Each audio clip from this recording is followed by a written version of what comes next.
For more than a decade, Saturdays and Illegal Curve have been synonymous with one another. With insight, analysis, and interviews regarding the Winnipeg Jets, the Manitoba Moose, and all around the NHL, here are Dave Minuk, Ezra Ginsburg, and your host, Drew Mindell. The Illegal Curve Hockey Show starts now.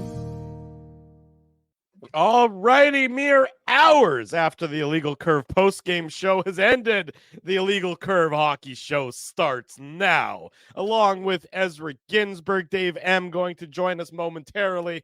I am your host, Drew Mindell. I say good morning, Winnipeg. Good morning, Manitoba. For all those joining us live this morning on our YouTube channel and all of our social media platforms, we say good morning, universe, and welcome to the Illegal Curve Hockey Show.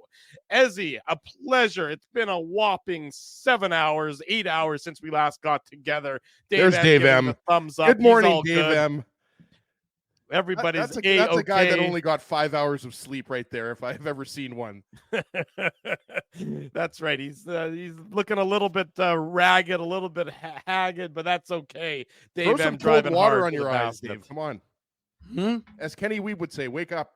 Yeah, I'm exactly. awake. It's just frustrating when the technology is not working, unfortunately.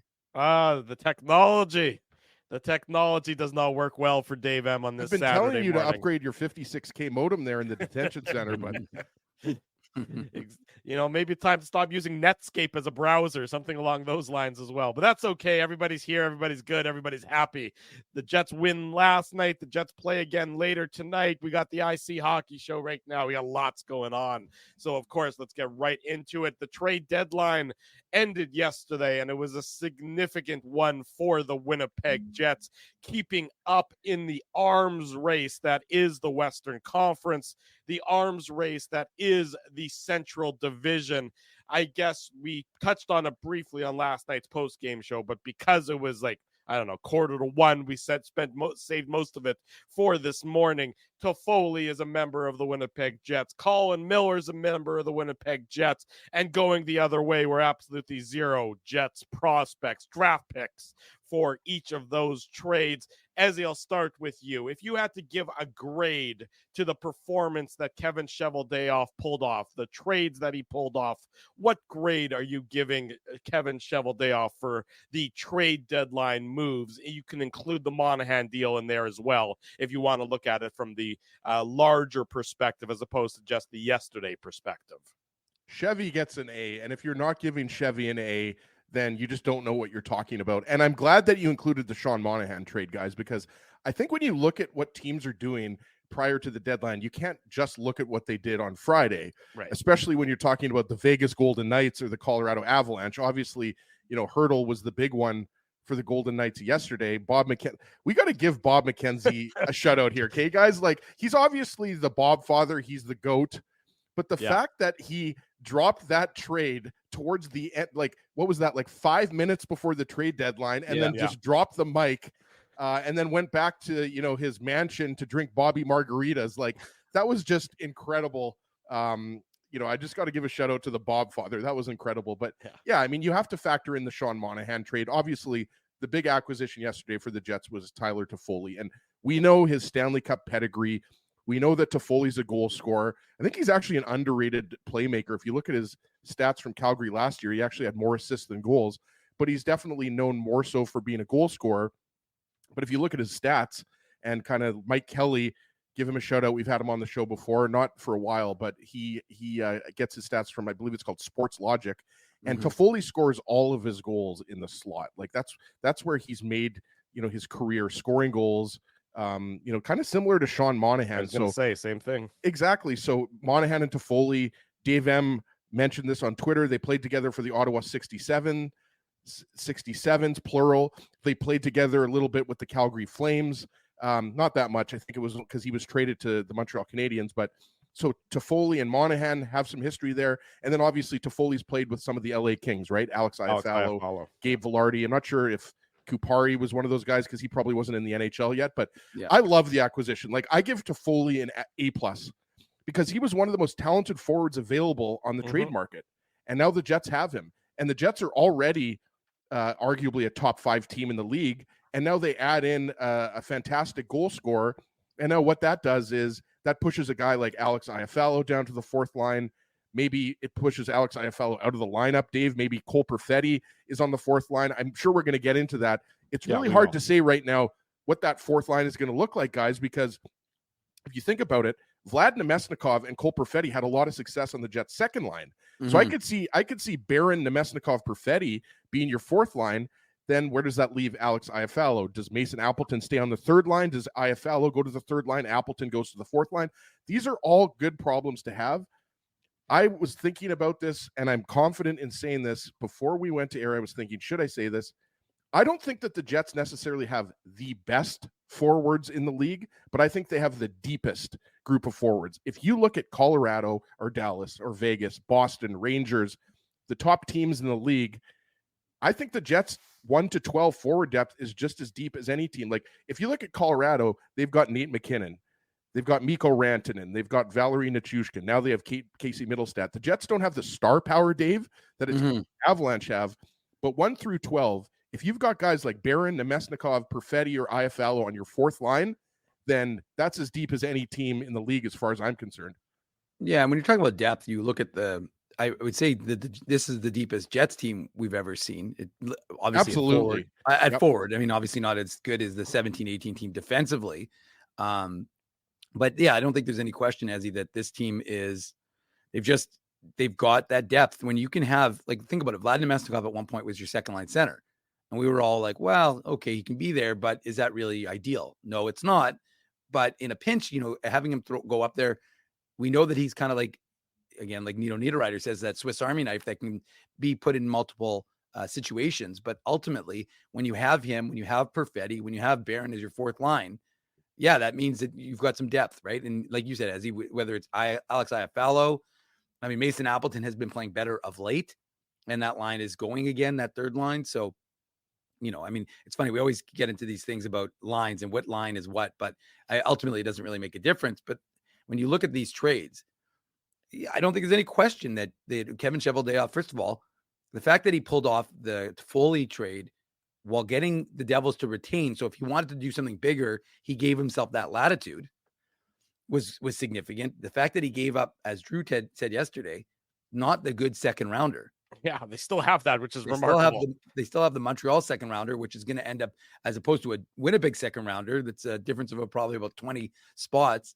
So, I mean, it's a rather significant retention for the Winnipeg Jets.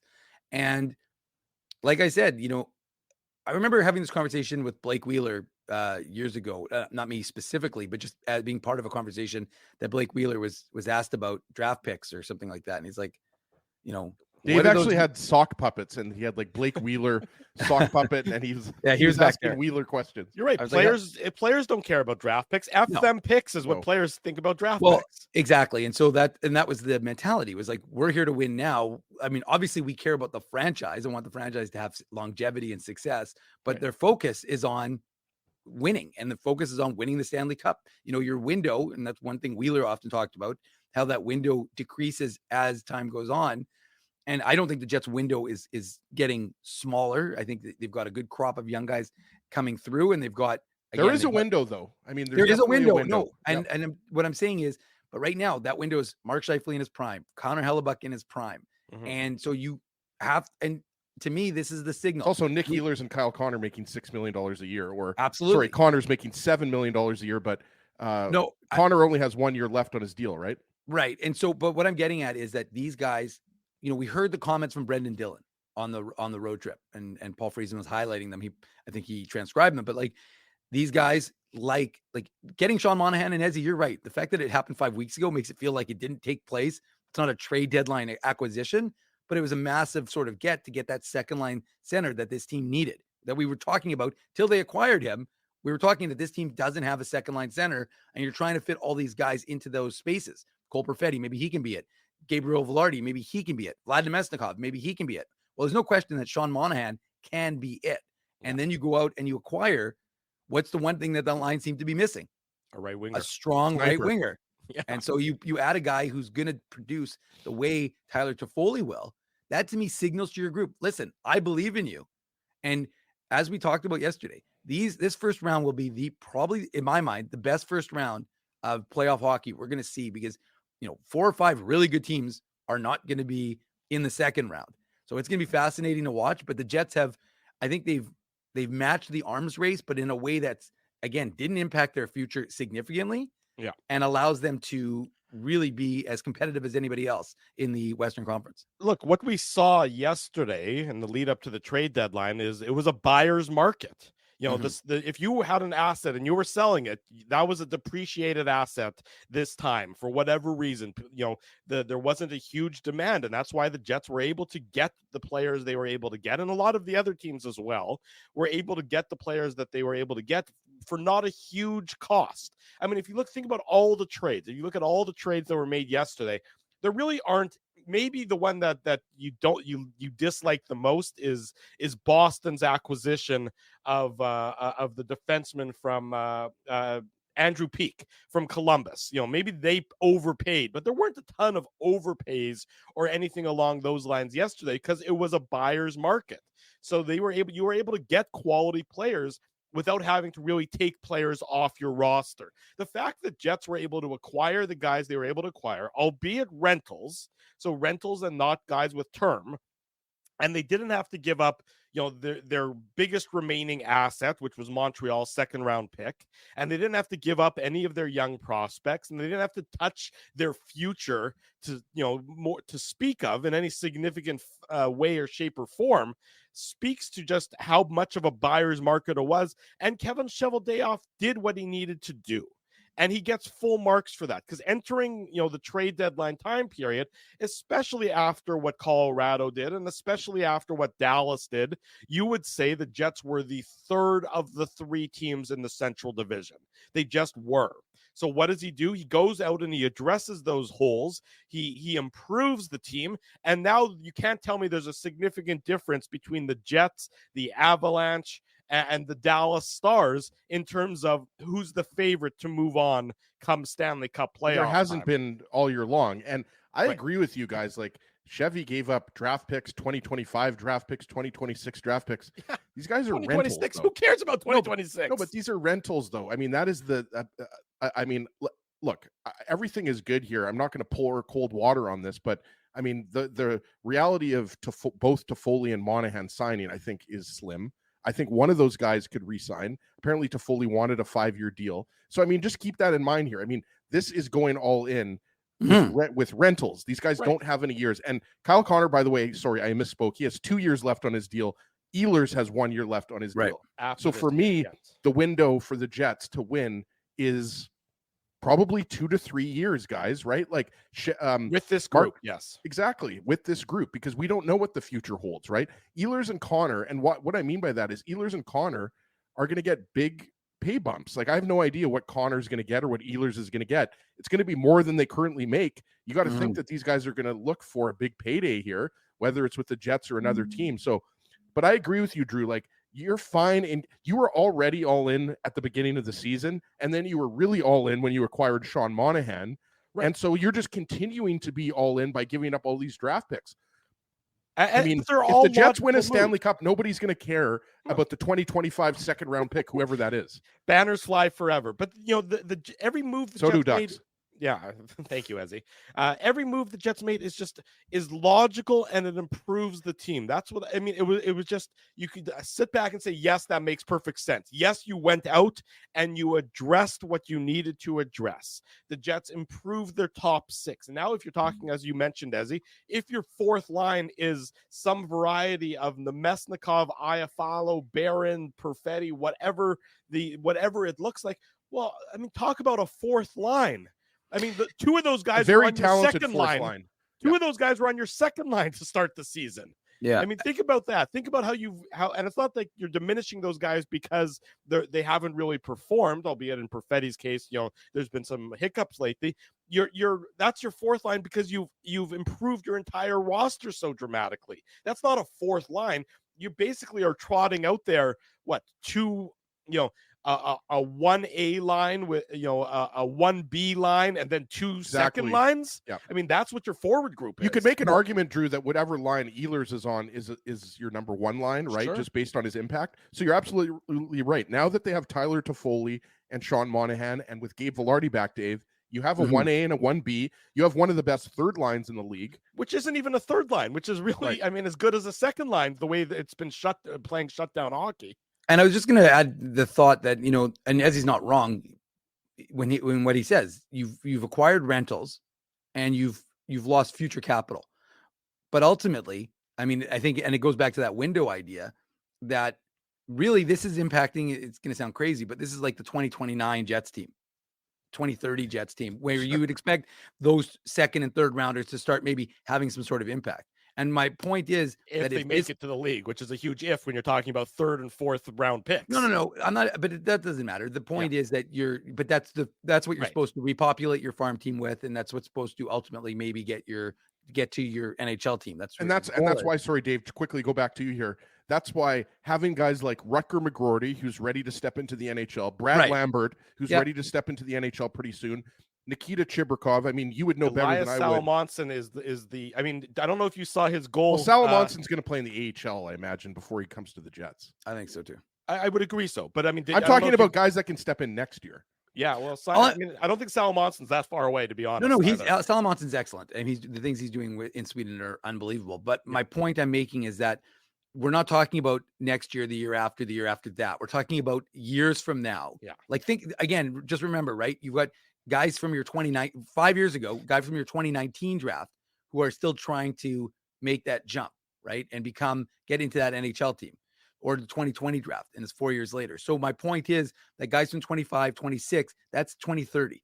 So ultimately, if you're the Winnipeg Jets and things are not gone well in this window, let's say it's like, as he says, it's a 2, 3, 4 year window, especially with that influx of young, forward talent. And Dave, what I meant was 2 years at least after this year. No, I understand. I'm including this year because of the uncertainty with Connor and Ehlers' contracts.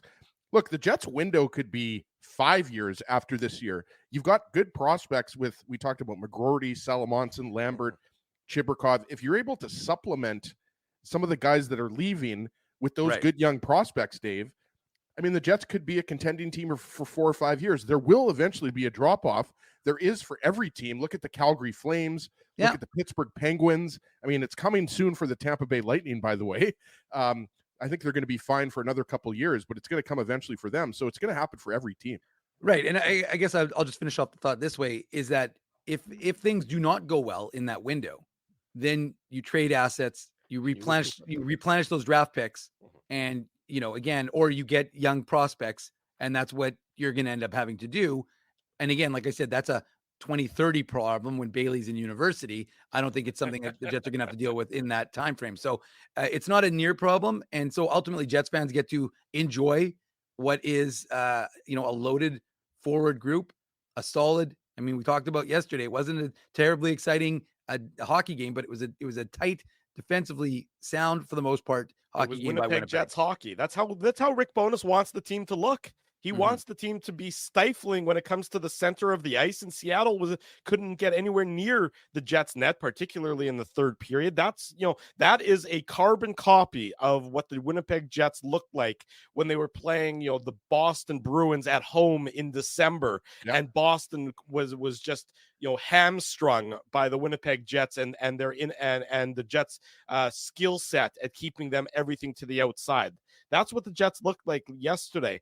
I want to spend the next 10 minutes or so. Murat's going to join us at the bottom of the hour talking about the Colin Miller acquisition, because all the attention has been on Tyler Toffoli, and rightfully so, because he certainly is a perfect fit for what the Jets needed in that second line right wing slot, where whoever he plays with, he's going to slot into the Jets' top six.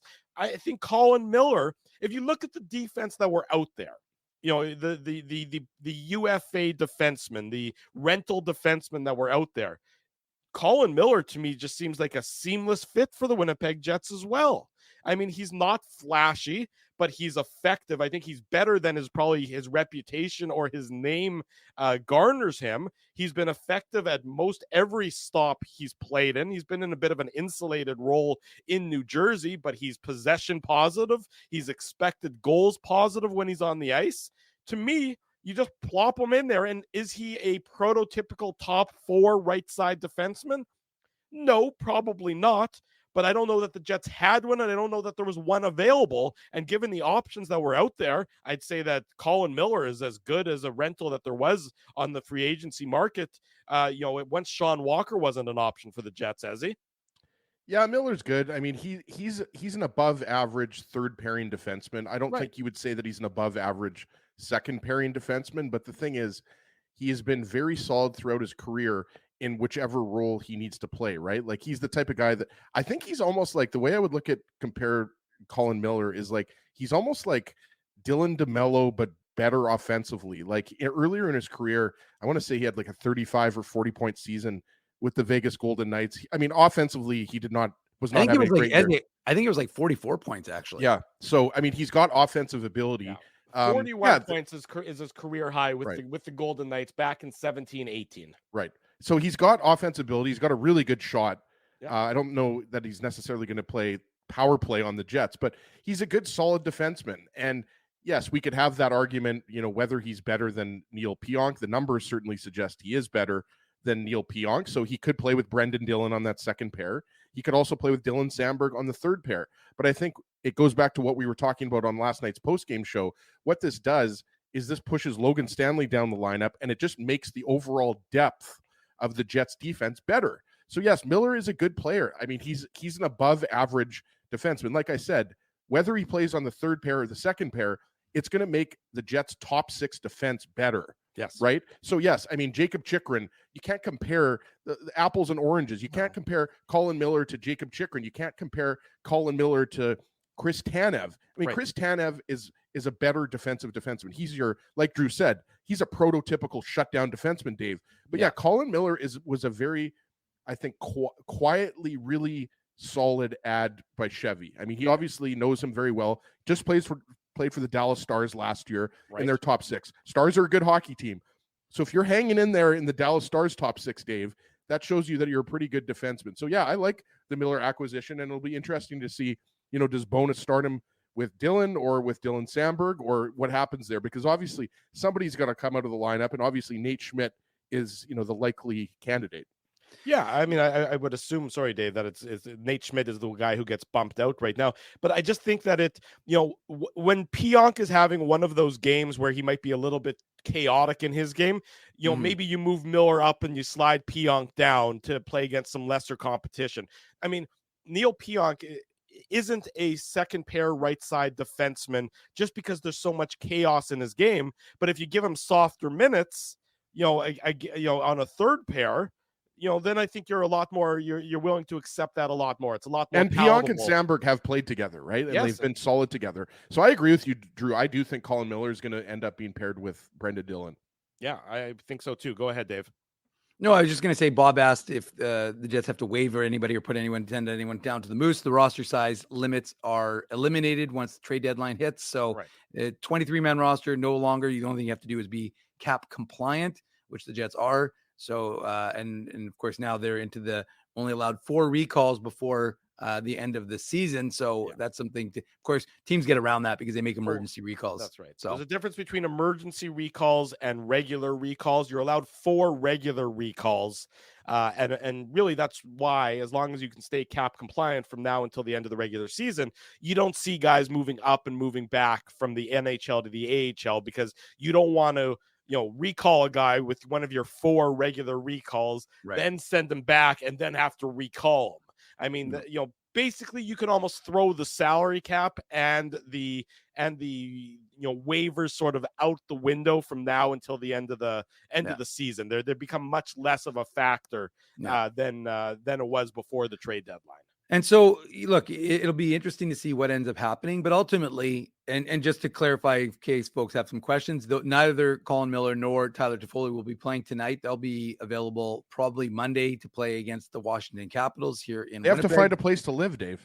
Maybe they'll live together. Maybe it'll be like a stepbrother sort of thing, who knows? But that's what you and Ezzy do usually. Yeah, usually. But anyways, so this is one of those. Look.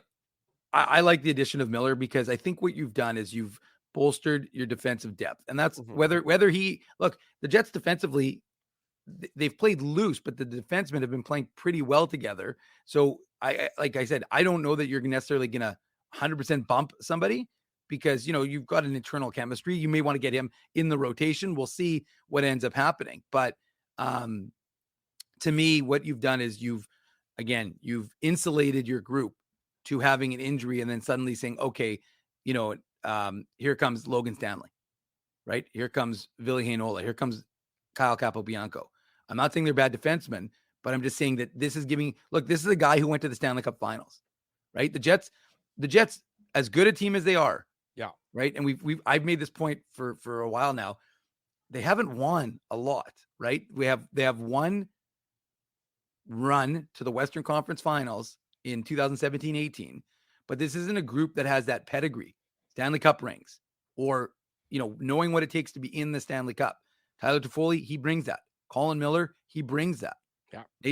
Obviously Nate Schmidt has that, but my point is that you don't have a huge amount of it. So when you can bring that in, guys who know what it takes to win in the playoffs, guys who know what it takes, that sort of sacrifice, that's just it's just adding to the level of, I don't want to say intelligence, but the knowledge base of this team. And because of that, it'll serve the Jets well, whether it's on the ice or off of it. 88 career playoff games for Tyler Toffoli, 40 career playoff games for Colin Miller. They know how to play come April, May, June, and now they're going to do their wares and showcase their wares for the Winnipeg Jets moving forward. Before we head to break, we want to wish Jeff Bose very well. Jeff says he's been in the St. Boniface Hospital for the past 3 weeks after an operation. We know Jeff is a super fan here on the show. Jeff, we hope that you are convalescing well. We hope that you'll be out soon, and we hope that you'll be able to celebrate with Jets fans soon, as you say in that comment. So sending Jeff all the best Get on well this soon. Saturday morning. Murat Atesh, our good friend from The Athletic, he joins us next for more Jets talk. Drew Mandel, Dave Minuk, Ezra Ginsburg with you. It's Saturday morning. It's the Illegal Curve Hockey Show. Bottom of hour number 1. Welcome back to the Illegal Curve Hockey Show. Drew Mandel, Dave Minuk, Ezra Ginsburg. We remind you that later tonight, in about, let's say 14 hours time, we're going to be back with the Illegal Curve post-game show following the Jets and the Canucks. We know the Jets won in Seattle last night. They try to make it 2 for 2 on the weekend trip to the Pacific Northwest. Join us after the Jets and the Canucks later on tonight. We know that our good friend Murat Atesh is going to have full coverage of tonight's game, just like he's had full coverage of the Jets leading up to the trade deadline. He joins us on the show now. Murat, on behalf of Illegal Curve, a wholly owned subsidiary of the Koch brothers, we would like to apologize on behalf of Dave Minuk for neglecting to post your article in this morning's Illegal Curve morning papers. Dave M., apologize and grovel at the feet of Murat. Well, I don't know what you're talking about. There was the article that Murat did with Chris Johnston is in the papers, as is the one that was Eric.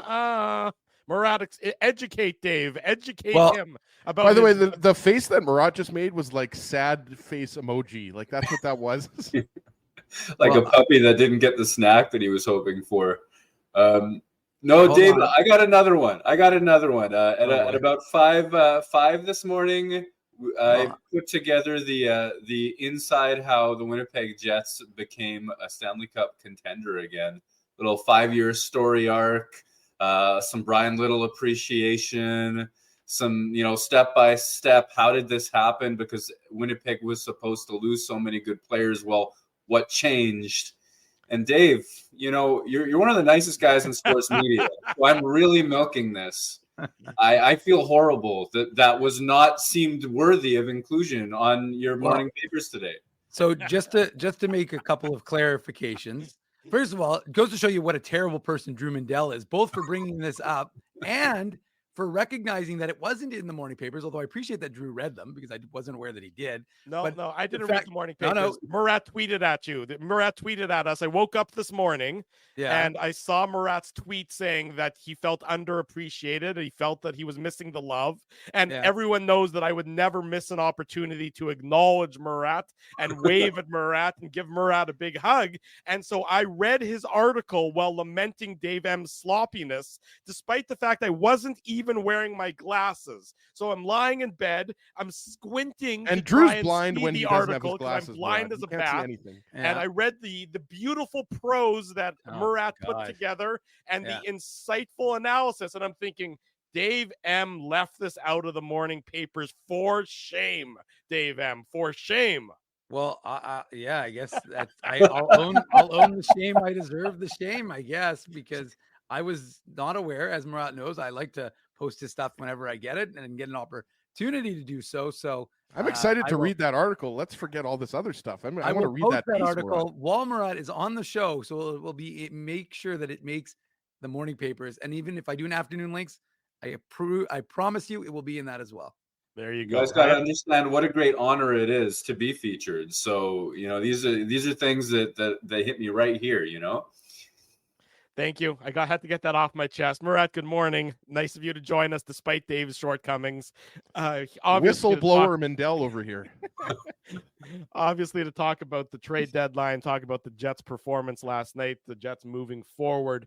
I guess we'll start with that article, and you highlighted it and you referenced it, and it's not the first time you've done so, but just the fact that Brian Little played such a huge role in allowing the Jets to be able to make the moves that they made last night to improve themselves and put themselves right again at the top of the list of contenders for when the Stanley Cup playoff run begins. Sort of, why don't, for those in our audience who might not be fully aware, how does Brian Little, a guy who hasn't played hockey for the Winnipeg Jets in over 5 years now, how does he deserve the credit for this?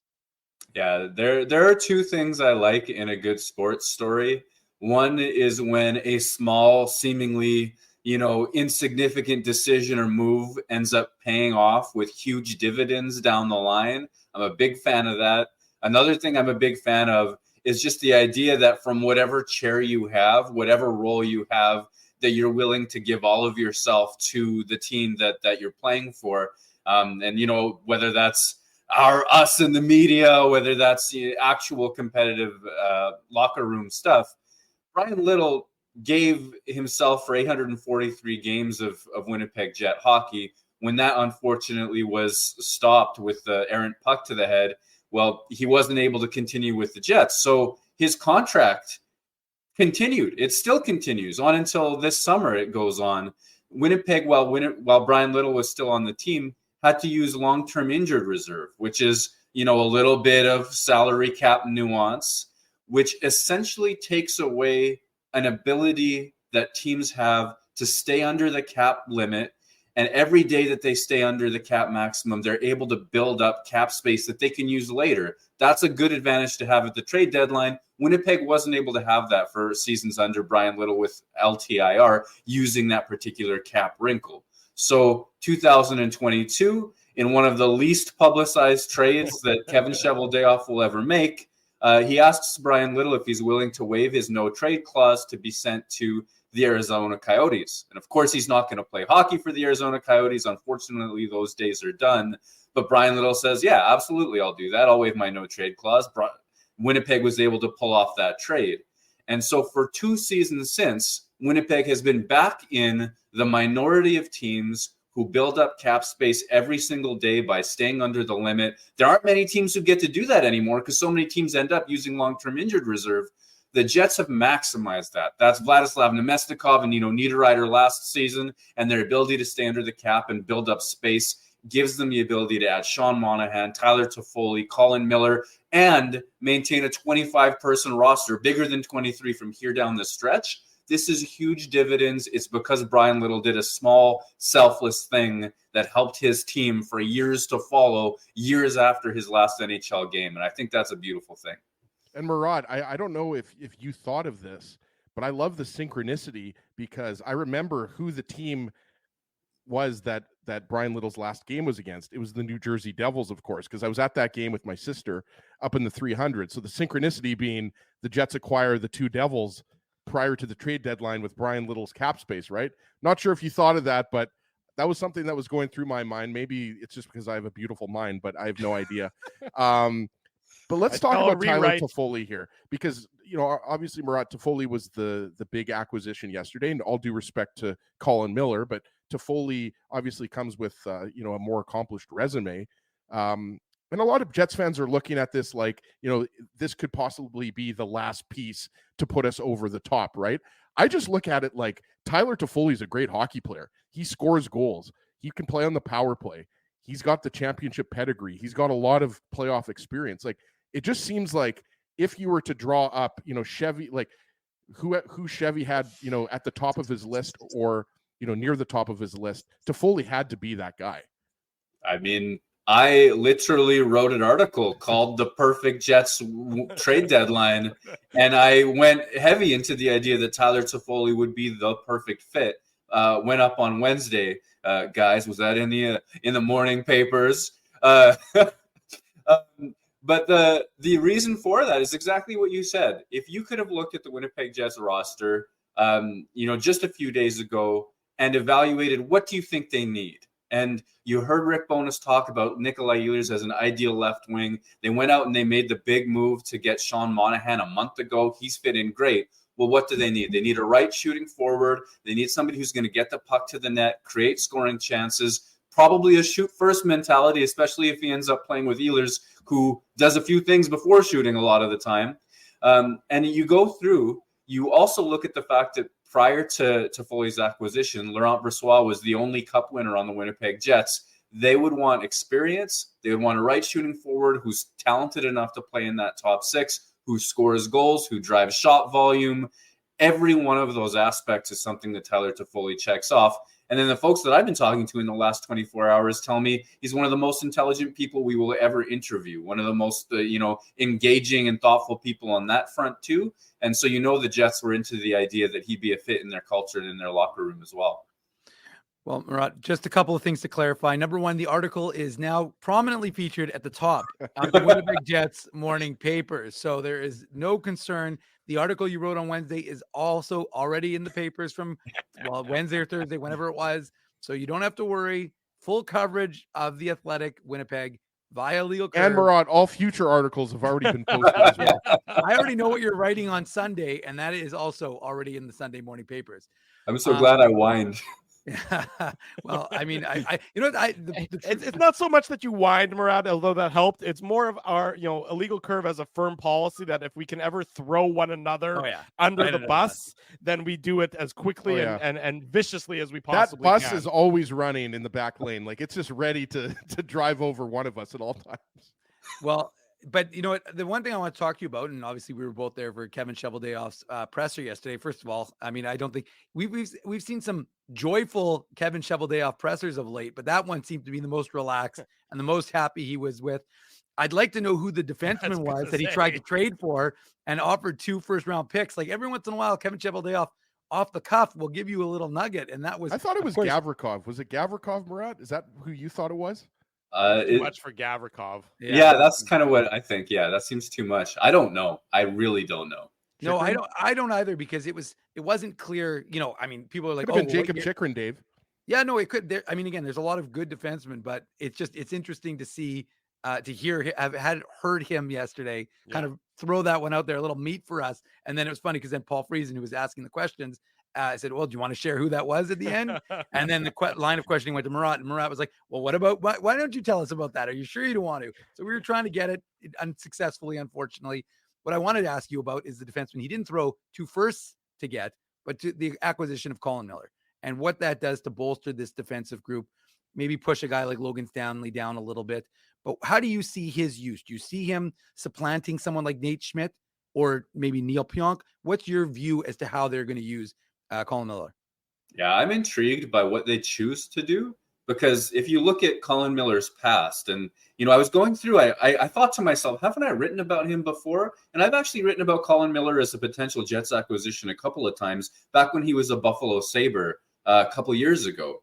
And so I've got at least my own opinions on this player with a few iterations. And once upon a time, he was a top 4 defenseman who regularly played top 4 minutes. That Buffalo Sabres team was a little bit outmatched and overwhelmed, but he was able to saw off tough minutes against good competition. And that was an impressive thing to see in his resume. I don't think he's going to put up the type of points he did when he was a Vegas Golden Knight misfit several years ago playing on the power play. I don't know that he's going to get that kind of prime opportunity, but he does shoot the puck awfully hard. That's a definite skill that he has. He's a plus skater. He's a mobile guy. If you look more recently, the New Jersey Devils, and I think Dallas as well, used him as a player on the third pairing who sort of delivers that slightly too good for a third pairing type of results. Yep. A little bit more sheltered, a little bit of a different role than a top four would get, but he was crushing those minutes, at least analytically and in terms of those results. And I think that that's probably the ideal spot for him on the Winnipeg Jets roster too, perhaps alongside Dylan Samberg on that third pair. But that almost seems unfair to Nate Schmidt, who's put together a real strong run of play over the last several months, certainly struggled early on in the season. I don't think he's going to supplant Neil Pionk from the top four role, but it's a role he has played before. And I think the most compelling thing is that Winnipeg comes out of this trade with options because they checked off another one of their clear needs, which was one more right shooting defenseman. You got Schmidt playing on his offside, which he's capable of. But I think they wanted a little bit more balance and a little bit more depth. Murat Atesh, our guest on this Saturday morning edition of the Illegal Curve Hockey Show, talking about the trade deadline, talking about the Jets moving forward. Of course, the Jets tonight in Vancouver to face the Pacific leading and Western Conference leading Canucks in what should be a hell of a contest. Murat, let's sort of prognosticate. You look at the arms race in the West, and we know that, the Dallas Stars made their move in getting Chris Tanev. We know the Colorado Avalanche made a significant number of moves and retooled their entire lineup. We know what the Jets did. How do you see that the Western Conference shaking out right now? Is there a team that you have as the favorite, or do you really think that, between the Jets, the Stars, the Avs, the Oilers, the Canucks and the Golden Knights, that those six teams are really battling and it's anybody's ball game as to who comes out of the West? Yeah, I'm dazzled by the Western Conference right now. I thought there were some big-time trade deadline additions to teams that were already well-built. Mm-hmm. And I know Vegas has some injury troubles, and, Winnipeg boy Mark Stone is dealing with a lacerated spleen, and we'll see if he returns in time for the playoffs or not. But there are, I'm going to say, 6 or 7 rosters in the Western Conference that I think are good enough to go on a long run or perhaps even win the Stanley Cup. So for me, my attention turns to that Central Division. I think Colorado, Dallas, and Winnipeg are 3 of the strongest teams in the West. I think it is a shame that 2 of them are going to go head-to-head in the first round, and one of them is going to be eliminated. That's it. That's all. Doesn't matter that you went out and shopped big. Doesn't matter that you built for years for this moment. This is one round, and you're done. So I think the most important thing Winnipeg can do is compete and aim for the top spot in the Central Division. Ideally get a wild card opponent. Maybe that's Pierre-Luc Dubois and the Los Angeles Kings. I don't know. But there's a group of teams, Winnipeg being certainly one of them, that I think has a chance to go very, very deep. And I really like the roster construction on the Jets part. But then you go through what these other teams have done. And we haven't even mentioned Edmonton, who's sort of doing under pressure with Leon Draisaitl's contract expiring in the not too distant future, and they've gone as all in as they can do. There's a lot of quality in the West.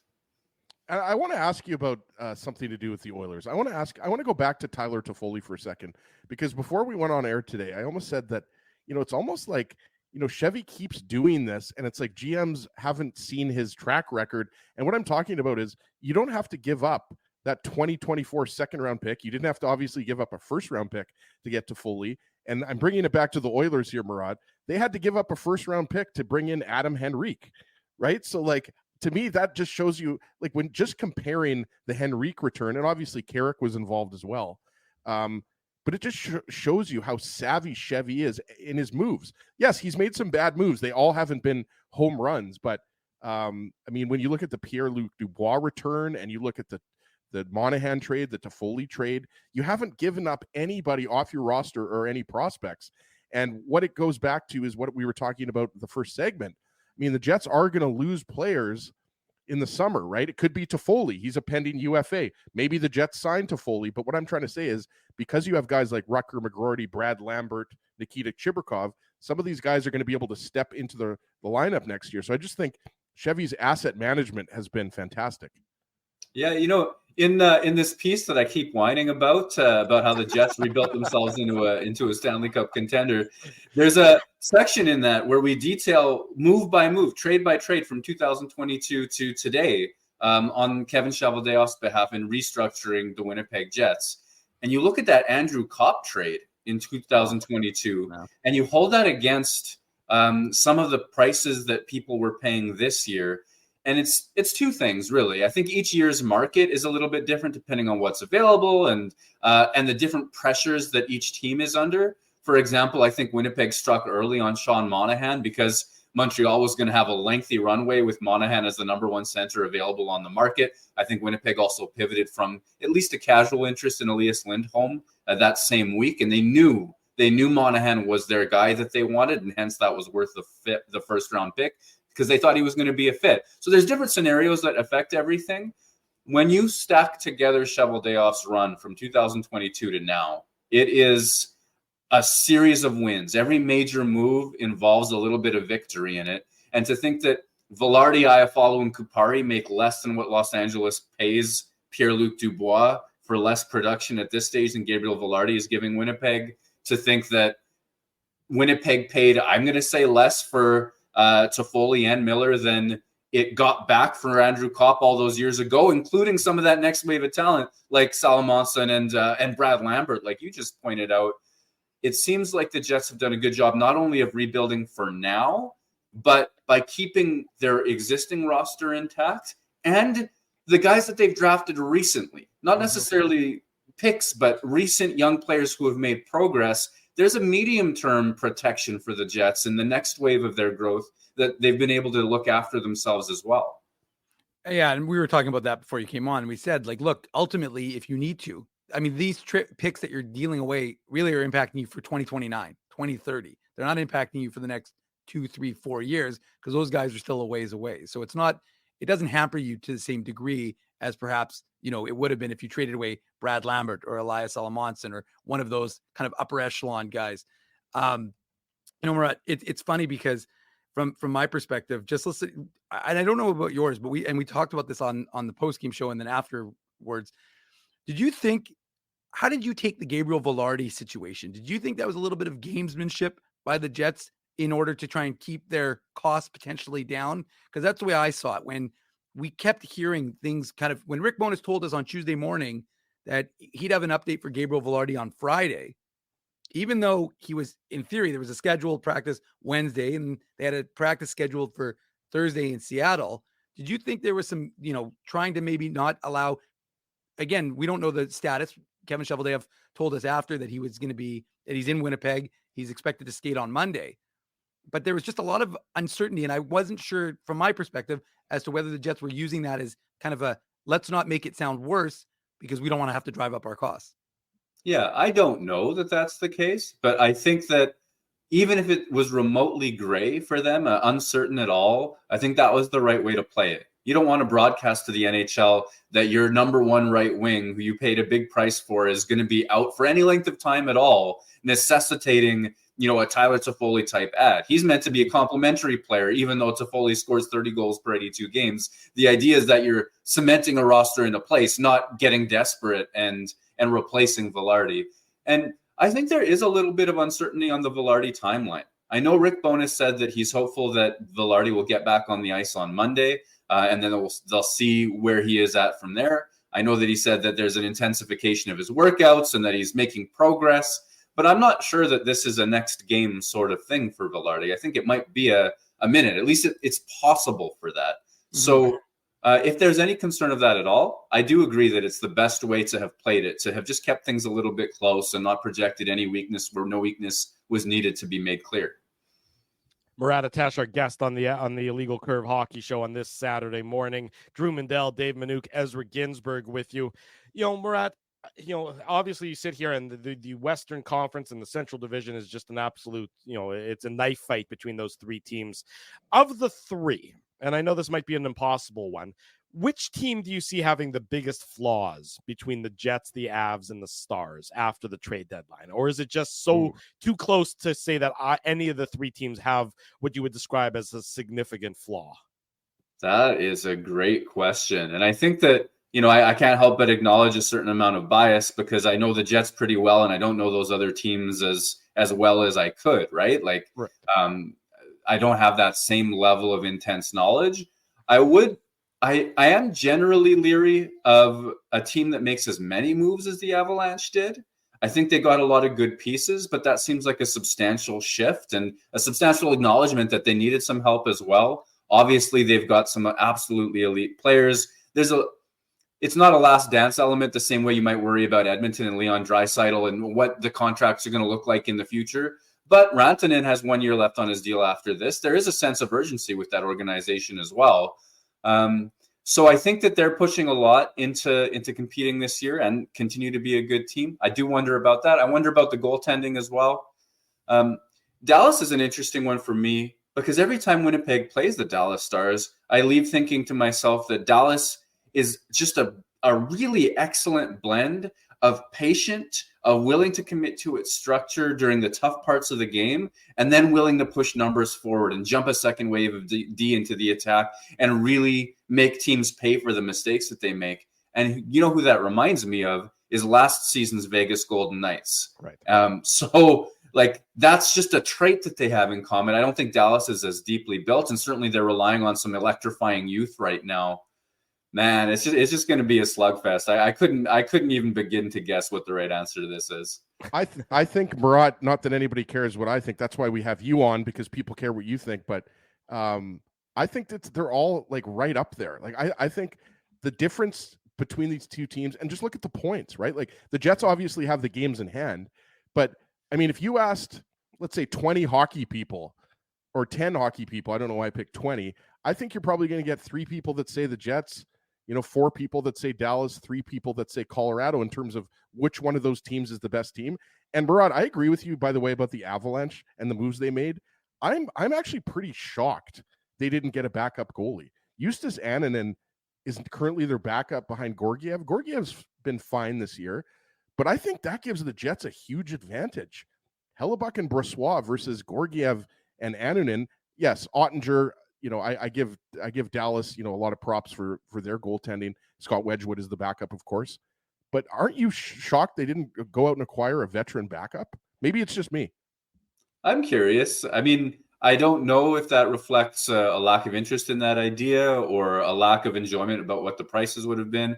I think Annunen's got a pair of shutouts in the last couple of weeks. He's played well. Yeah, he's been fine. So maybe there's a sense that, hey, we believe, or maybe they're just that confident in Georgiev or the quality of their team. I don't know, but it does seem like if you're going to stack up a spot where they're a step behind Dallas and Winnipeg, to be sure, that would be it. I mean, we know in small samples that anything can happen. A bounce, a save off of a skate blade. We saw Marc-Andre Fleury do that enough times in 2018 to know that you can completely dominate a team in certain games at 5-on-5, and a goalie just getting the right piece of a skate on a puck from the slot. I'm seeing one in my mind right now, can change the flow of things, or one giveaway or one play, and all of a sudden it looks like Connor Hellebuck had a worse save percentage than LB last year, didn't he? In the first round series against Vegas, and we know that even having the best guy doesn't mean the best numbers at the end of the day. So maybe there's a little bit of that too. Rod, I'm not sure if you've heard of this guy, Rutger McGroarty, but I got to ask you about him because, we had Kenny Wiebe on recently. We asked him about Rutger. We asked Ted Wyman, sports editor of the Winnipeg Sun, about Rutger McGroarty. Like, there's a lot of excitement. I think that would almost be an understatement, Murat, because a lot of Jets fans are hoping that as soon as his season is done with the University of Michigan, he signs and then he goes right into the lineup and gets a hat trick. What is your take on what Rutger McGroarty could do for the Jets down the stretch and in the playoff run? Do you still see him just maybe getting a game or two? What do you see? Because I think people really want to hear your take on it, because it's a little bit of Rutger mania here in Winnipeg. I honestly don't know if people want to hear my take on it, because I think that the Rutger mania has grown a little bit out of proportion. I think he's a first-round pick. I think that he is a phenomenal character, a phenomenal human being who we saw at development camp, even in a room full of leaders, the Colby Barlows of the world. He's the one that people gravitate towards. Media had a great time talking to him. He's got a personality that makes you think that the Winnipeg Jets are going to want to put a C on his jersey someday. There is a lot to love about that. And then when you see him take a season, last year he played on one of the hottest college lines in the country, but there's a sense that, okay, was he propped up by his line mates? He's so young. How did he score so many points? Well, look what he's done this year, right? He's been an absolute force for Michigan. He gets hurt. And so now you're going to bet against him. He's got, I think, a punctured lung. There's rib issues and things like that. What does he do? He comes back. He leads the United States to a World Junior gold medal. This is somebody you don't bet against. This is not somebody who gets held back by these types of things. And then he scored an awful lot of points since that time. I know he's had an off game or two, but he's been an extremely productive player. So why in the world would I then go and say, well, hold on, let's pump the brakes a little bit? Why with all that momentum? The Winnipeg Jets are in the business of now, of today, of winning down the stretch, cementing that top seed and going as deep into the playoffs as possible. What that means for the Jets is that Cole Perfetti might not be an everyday player. He's got NHL experience. He's produced as a top 6 player for half a season before his minutes dwindled. That's, he may be on the fourth line with Nemesnikov and Iafallo. They have had success. There might be games where he comes out and Morgan Barron goes in because he's had success. There's more experience there. It means that Brad Lambert, Nikita Chibrikov, who better than me, you watch the Moose all of the time, but they drive results for that team. It means that he'd be skipping the line over those players as well. And I think that if the anticipation is that a Rutger McGroarty is going to leapfrog 15 NHL quality forwards that Winnipeg has on its roster today and step into meaningful minutes, I just think that's a touch unrealistic. If he does sign, I think it's going to be more about bringing him around the culture, letting him be part of what he's going to be a big part of down for many, many, many years. See what a playoff run looks like in Winnipeg. Feel that electric whiteout atmosphere. See ideally playoff success, and certainly be ready to go if the circumstances dictate. I just think that there's such a deep team. There's a coach who's in it to win it. This could be his last year coaching the Jets. He's got a club option for next year, and we haven't heard what the future holds for him yet as well. I think everything says this is a team of veterans looking to push and win and leave no margin for error. And I don't think that that putting an NCAA star into an NHL lineup in the playoffs is necessarily that answer. Murat Atesh covers the Winnipeg Jets for The Athletic. Boom. He's verbose. He's analytical. He's insightful. I agree with Murat, by the way. I think Rutger maybe gets a game, and I don't think that's a problem at all because, as you said, Murat, this is such a deep forward group, especially now that they've brought in Tyler Toffoli. So I don't necessarily see him playing 20 playoff games for the Jets, but I think it was a great answer. Well, thank you. I was going to say, as he interrupted me so that he could get that soliloquy in, and even though I was on a Give roll, Murat his props always. I know, giving him his props, and then you interrupted me, and now you threw me for a loop. That's what you did there. Read Murat's article. Does he and I see eye to eye? Should I be leery about that? We always see eye to eye. You never want to look. We love having you on. That's what That's why I text you every week to come on. Yeah. Murat, thank you, buddy. We'll let you get to it. Jets Canucks later tonight. I'm sure you'll have some coverage of that. And of course, subscribe to The Athletic and read Murat's great work there on the regular, even if Dave M doesn't always acknowledge it as quickly as he should. But I wave. I always wave. That's what I do now. Thank you. Good seeing you. We'll do it again soon. Guys. Have a great day. You too. There he goes, Murat Atesh, joining us this morning on the Illegal Curve Hockey Show. Does he not make a lot of good points about Rutger McGroarty, Dave? Like, Dave has been documenting Rutger, like he scored, 2 goals yesterday or a hat trick for the University of Michigan? He had the game winner against Notre Dame yesterday. So I saw that. I am excited. I am with everybody in the chat. Ask Dave. I talk about Rutger McGroarty all the time. I feel like he's like the third Tkachuk brother. Like, he's an amazing player. I just think you have to, wait. Like, just wait another year. He's most likely going to play for the Jets next year. It's just he's still very, very young. Who does he supplant out of the lineup? I mean, before the trade deadline, sure, you could say that there was a hole in the roster that he could have filled in. But right now, who does he supplant out of the lineup? And I don't think that there's anyone that's an obvious answer there, because those guys he's never played a game at the NHL level. He's never played a game against men. He's never played a professional hockey game. Let's relax a little bit. You have David Gustafsson, a second-round pick, Rasmus Kupari, a first-round pick. These guys are your 13th and 14th forwards, right? Yeah. I mean, one of those guys might even go to the Moose, Dave. If Perfetti gets bumped out of the lineup, one of Gustafsson or Kupari could, I don't know what'll happen, but I mean, I guess you have a 25-player roster at this point, right?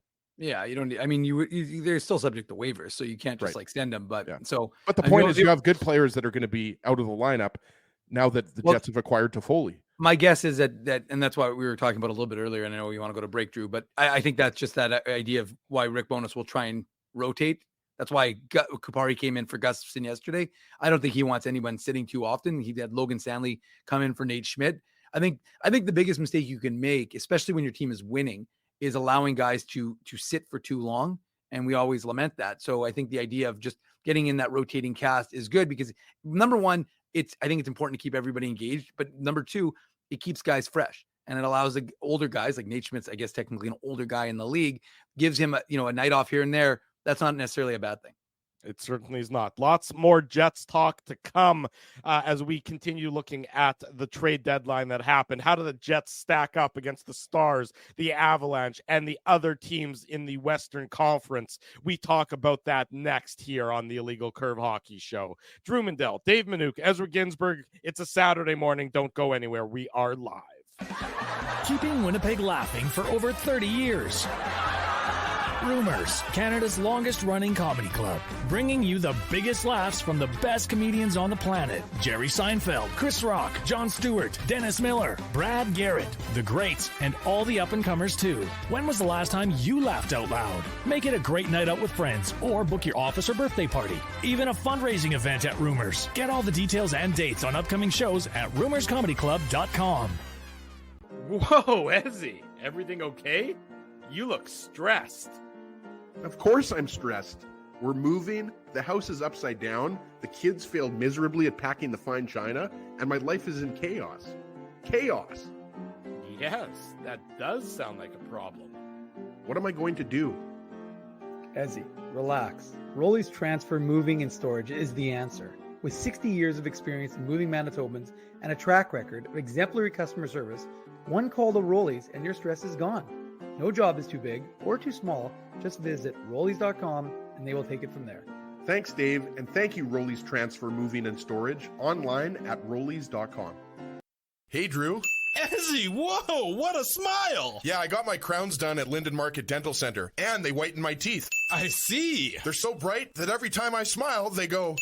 We have hockey tonight. Do you have a mouth guard to protect those pearly whites? I sure do. Whoa, they even ting through the mouth guard. Linden Market Dental Center covers all your dental needs from restorative to cosmetic dentistry and will fit you with a sports guard for that active lifestyle. 877 Waverly. See lindenmarketdental.com. Boston Pizza harnessed Fanalytics to test if the game is better at home or at Boston Pizza. The results are irrefutable. Catch the game at Boston Pizza, powered by Fanalytics. We did it again! You're on fire, man. There's power in a handshake after a great game or great deal. It shows professionalism and respect. Two qualities Zappia Group Realty take pride in. You don't build a business where 95% of your clients are referred by others without honesty, integrity, and total dedication to client satisfaction. To sell your home for more in less time, shake hands with Frank and Mauro Zappia of Zappia Group Realty. Get started at ZappiaGroup.com. I once in high school had to write a story or an essay about an empty chair, and that just sort of jogged my memory as I look back at Dave's empty chair there, where Dave has somehow just dissolved into, I guess, a puddle of goo or something, and is now not visible on camera. I don't know about you, Drew, but Dave's never looked better. I mean, the chair looks quite plush. I think that's a plush-looking chair, and that's not usually a word that you associate with Dave. IKEA. You think it's? No, I don't think it's IKEA. I am pretty sure that looks too fancy for IKEA. We know that the Swedes are fanatic about their furniture. Yes, exactly. We know that Dave doesn't mess with IKEA stuff, has he? That's that's too lowbrow for a man of Dave M's. Yeah, he's more of an EQ3 guy. Yeah, there you go. Welcome back, everybody, to the Illegal Curve Hockey Show. We're not sure where Dave went, but I'm sure he'll return momentarily. Big thanks to Murat Atesh for joining us. Great interview, as it always is. I heard a door close, Drew. What's that? I heard a door close. You heard a door close? Dave M is about to sit down. There he goes. He's got a finger wagging now. There you go. Welcome back, Dave. The commercial breaks, they're not that long, just for the record. So, if you want to, factor that timing in going forward, that's okay, though. Bathroom break for Dave M. Yeah, come on. Give the man a bathroom break, for God's sakes. Yeah, there you go. Anyways, welcome back to the Illegal Curve Hockey Show. Reminder, later tonight, the Illegal Curve post-game show as we do our third show in about a 24-hour period. Running on fumes, that's okay. That's the way we do it here on the program. I wanted to talk to you guys about how the Jets now stack up against their other Western Conference opponents. You know, when you look at let's stack these teams like Jenga. Let's just stack them side by side. Okay, let's do that. You want to rank them? You want to rank which team is your favorite at this point in time moving forward? It's hard to do, Drew. Like, I still have Dallas. Let's just get right into it. I still have Dallas ahead of the Jets and the Avalanche, but just slightly. And I think you just saw it recently. The Stars have beat the Jets 3 times this year. And let's be honest, guys, regular season records don't mean anything once you get into the playoffs. Once you get into a 7-game, best-of-7 playoff series, they take on a life of their own. Yes. But I do think it's significant that you can bring up a guy like Logan Stankoven from the AHL, and, you know, he immediately produces. And I was a little bit surprised that the Stars didn't make any moves, but you can make an argument. Why would they when they acquired the top rental on the market in Chris Tanev, right? Mm-hmm. So Chris Tanev was a great acquisition to an already excellent group of defensemen. I mean, we know about Miro Heiskanen and Esa Lindell, Ryan Suter. Thomas Harley's having his breakout year. Yep. Hakanpää is a 6'7" beast on the back end for the Dallas Stars. So their defense is excellent. We talked about the goaltending with Murat. I mean, if the Jets have the best 1-2 goaltending combo, I'm putting Dallas number 2, Dave. Scott Wedgwood is a very capable backup, and Jake Ottinger is a top 5 goalie in the league. Just look at goals saved above expected. I agree with you. He hasn't been great this year. It is worth pointing out his save percentage is only .900 this year, and it's a 2.95 goals against average. I do agree with you, though. Are you talking about Wedgwood? I'm talking about Ottinger. That's Ottinger's save percentage, and Wedgwood's is even worse. Ottinger's at .900, and Wedgwood's at $899. So Dallas is succeeding without getting great goaltending. How bad could it be? Like, it's their 3rd overall in the league, right? That's what I'm saying. I mean, I think Dallas, even though their goaltending numbers aren't great, they're still, you know, a very good hockey team. And I don't think that Ottinger's numbers, you know, are going to be that low. And I think eventually he's going to round into form. He has had some injury difficulties this season. So, you know, if Hellebuyck is the best goaltender in the West, and he is in my mind, I would still put, you know, maybe Demko is ahead of Ottinger, but Ottinger is probably pretty close to, you know, is number 3, despite not having great numbers this season. And by the way, don't forget what Ottinger did, by the way, when against the Flames, when in that right. He was incredible playoff series. Yeah, and for the record, I don't think that Vancouver is in the same class as the Jets, the Avalanche, or the Stars. I do think that they are a step below in the you know, when it comes to what will ultimately happen in the Western Conference playoffs. Vancouver's a good hockey team, but I don't think they're quite as good and quite ready to go from non-playoff team to Western Conference finalist or something along those lines. Yeah, I would agree with that. And I think, you know, when you're talking about the Golden Knights, I mean, not only were they adding for the playoff run, they were adding because they're struggling right now, right? Like some injuries on the back end. Pietrangelo and Shea Theodore are back in the lineup now.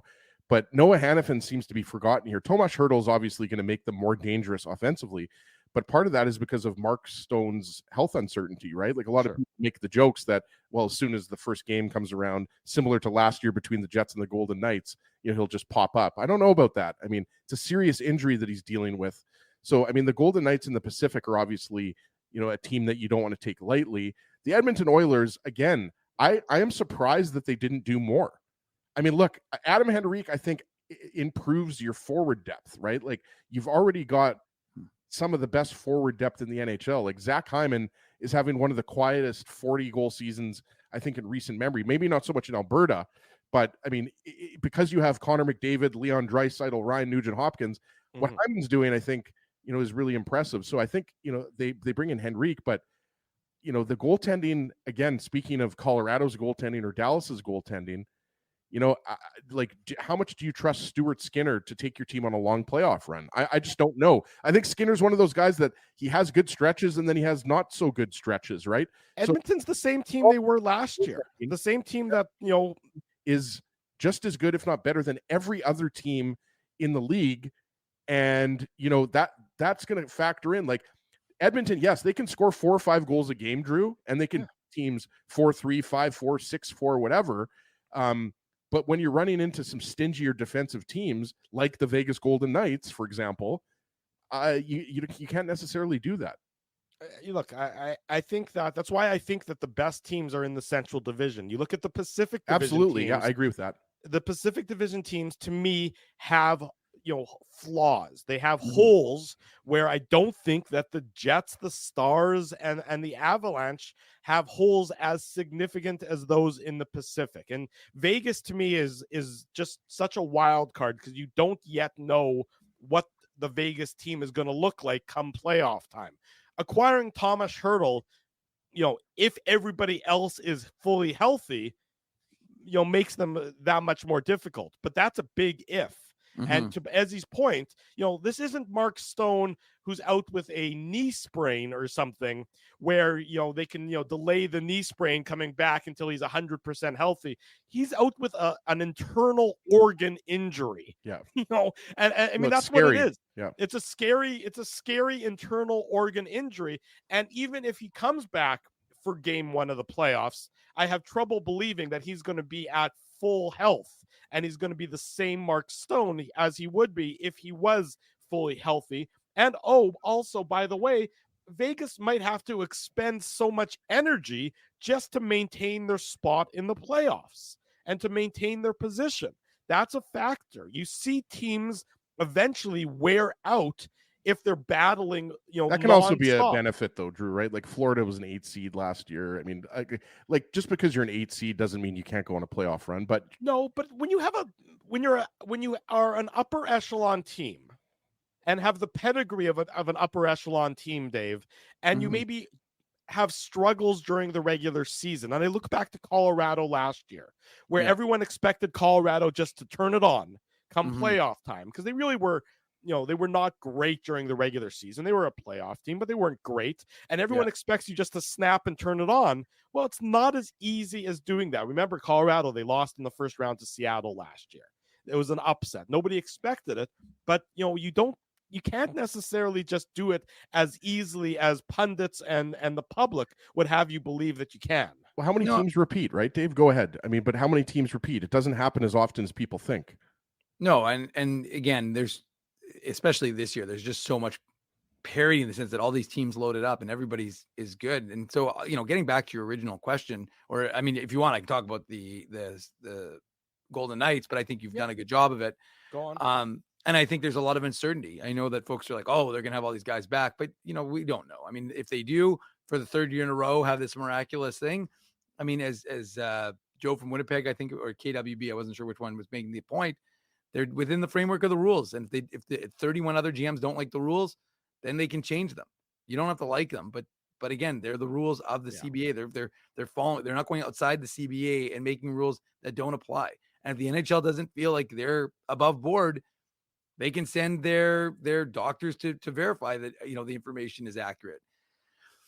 But I mean, I look at Dallas and I look at the moves they've made, and really similar to Winnipeg, they've augmented their roster. They haven't really made big substantive changes like the Colorado Avalanche have done. So to me, the Avs are an amazing team, and you don't want to bet against Nathan McKinnon at any time, right, Ezzy? But ultimately, when you look at Dallas, remember we saw a Dallas team that didn't have Tanev in the lineup, was missing Sagan, and they defeated the Jets. So I think Dallas is I think Dallas to me right now is that the top team probably right now in the Western Conference, and then I'd say the Jets are probably right below them. And I always think Connor Hellebuck is the great equalizer in any sort of debate you're having, because I think he'll bring we know why Connor Hellebuck signed. We had Chuck Hellebuck on. We know what his goal is. And I think look, this is going to energize all the players. And we heard, Weber wrote a story about what Kyle Connor had to say about the acquisitions the Winnipeg Jets made. We know that he had something from Brendan Dillon the day before. We know that the Jets not standing pat and just saying, well, look, we got a number 1 team or top team in the Central Division. We don't really need to make rosters. And I was joking saying Kevin Cheveldayoff will use his internal ads, the Kyle Capobiancos and the Ville Heinolas. Well, the fact of the matter is, it's, the moves he made yesterday, obviously the Sean Monahan acquisition 5 weeks ago. I think of all the players that's going to galvanize, someone like Connor Hellebuyck. And I think he'll be even more, ready to go for game one of the playoffs, knowing that this group is the best Jets group. And I documented it yesterday, right? Like 10 games ahead of last year's team, 4 or 5 wins ahead of the 17-18 team. But in terms of depth, this team is the best team, I think, since 17-18. So I know Connor Hellebuyck, knowing that how hard it's been to get back to the mountain of being one of the best teams and going as far as the Jets have done, I think he's going to take this. And I think you're going to see a really determined, we always see a determined Connor Hellebuyck. I think even more so in this playoffs, knowing what this group has built and knowing how fleeting it can be, I think you're going to see a really substantial performance from him. And you've got the comment up there from James Robinson, right? Like the first round in the Western Conference playoffs could be the Stanley Cup Finals. And the reality is, Dave, nobody likes to say this, but I always keep this in the back of my mind when we're talking about, who's the favorite in the West or who's the best team and everything like that. And I really do agree. I think if you put Dallas up against the Jets, I mean, it's really like, who do you prefer? Like, pick your poison. Both of these teams are excellent teams, but at the end of the day, the regular season means absolutely nothing once you start the playoffs. It really does. It's a shame, by the way, that that's the case. Well, it is. And I mean, that goes to, the playoff format and, will they ever change that? I have no idea. Probably not. But the reality is, once the playoffs start, these series are each their own animal. And you see things happen that you didn't expect to happen. Like, nobody saw Columbus sweeping the Tampa Bay Lightning. I did not see one person predicting that. Maybe somebody picked the Blue Jackets, guys. Nobody picked a Blue Jackets sweep. What was that, 2018 or 2019? I think it was 2019, if I'm not mistaken. But that was the year the Lightning had that great regular season, right? Same thing last year. Boston has a great regular season. Who do they meet in the first round? The Florida Panthers in the first round. Look, I'm not going to get ahead of myself here, but I wouldn't want to play the Tampa Bay Lightning in the first round. I don't know. I think that the Lightning just seem like they're on fumes at this point in time, even if they do make the playoffs, which is still a bit of an they're still a good team, Drew.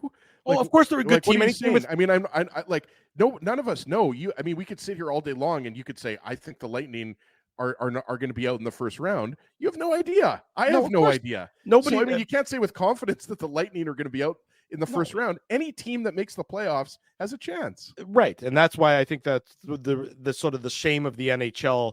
Look, the playoffs are great. Don't get me wrong, but I do think that the regular season should have more meaning than it does. You go through this grind for 82 games to finish top in your conference or top in your division, and your reward really isn't as significant as it should be. And I know that a lot of people disagree with me, and that's fine. And I've come to grips with people disagreeing with me for the vast majority of my life. But I do think that if you are the best team through 82 games, you should get something better than one extra home game and theoretically a softer opponent in the first round. And I say theoretically because oftentimes there isn't a huge gap between those teams. Now this year there might be, because I don't believe that whoever finishes in that second wild card spot is truly that dangerous of a team. But if it is the Vegas Golden Knights and all of a sudden they're healthy with Mark Stone and healthy with Thomas Hertl, well, congratulations. There's a hell of a reward for doing so well for 82 games. We digress, and that's a different issue that the NHL, refuses to deal with, and that's fine. That's out of our control. There's no reason to rehash things of that nature. But you look at I just continue to look at that Central Division. I continue to look at that and say, look, they're so close. And a week ago, I wouldn't have said the same thing. A week ago, I would have said Dallas is a step above the Jets and the Avalanche. But that's why the moves that the Jets made, I think they still were. I don't think anything's changed that, Drew. I think now it's just a little bit closer. I mean, look at the race all year long. It's been close all year long. Right. But if the Jets came out and just, tinkered around the edges yesterday, for example, let's say, they're closer for sure. I agree with that. The gap between, if you want to call it a gap between the Jets and the Stars, acquiring Toffoli, Colin Miller, Sean Monahan, that gap is closed. And then you throw in Chris Tanev. I agree with you, but I guess, it's a difference of opinion, because I think all year long, I've considered the Jets, Stars, and Avalanche in a class of their own in the Central. Like I've always almost considered those teams interchangeable in how dangerous they are. Like I could hear your argument, Drew, for any one of those teams winning the Stanley Cup this year. No question about it. I agree with that. I think any of those three teams could very well win the Stanley Cup. But prior to yesterday, I don't think the Jets could have won the Stanley Cup. I just don't. I think they were a step behind what Dallas, especially after Dallas went and got Tanev. Now, in an ideal situation for the Winnipeg Jets, and truly it is well within their reach, as we've talked about on some of the post-game shows, is that the Jets finish atop the Central Division. The Stars and Avalanche, battle each other in the first round. One of those two teams gets eliminated. The Jets get whoever they get, as a wild card team. That's an advantage. That is a leg up. That is something where you get sort of you need one softer matchup in come playoff time to advance as far as you can. Remember when the Jets went in 17-18, they had that first round matchup against Minnesota that they won in 5 games. That was their softer matchup before they went. Man, that was fun inside Canada Life. Of course, that was a fun series. Yes, it was. Sorry, I just remember how much fun that was, and everyone remembers Bruce Boudreau, what he said on the bench. Right, the slamming his hand and everything else. But the Jets were significantly better than the Minnesota Wild in that playoff series. You need a playoff series where you are a head above your opponent to, I think, go on a long run. And like you said, Drew, they only get that if they finish first and play Nashville. You're not going to get that if you play Dallas or Colorado in the first round. Right. And you're certainly not going to get that if you play Vegas in the first round, Dave. I guess it could be another team, but right now it looks like it's going to be Nashville or Vegas. That I think it's going to be LA. I think LA drops, Dave. Or LA, yeah. I don't know if that's an easy series, but I think the Jets win that series probably in 5 or 6. Yeah, I mean, I'd say Nashville's actually a harder one because of Saros and because of how well they're playing. I mean, they augmented their roster yesterday. A lot of folks remember we were talking, is Nashville going to be a buyer or a seller? Well, I think last I checked, I think they were undefeated in their last 9, 8-1-0, or 8-0-1. Sorry, 9-0-1 in their last 10. Oh, so they haven't had a regulation loss in their last 10 games. Yeah, so they won 8 straight, then they lost in OT, and then they won again. So I mean, this is a team that is firing and they're hot. So now, again, do I think Nashville's a little bit ahead of schedule?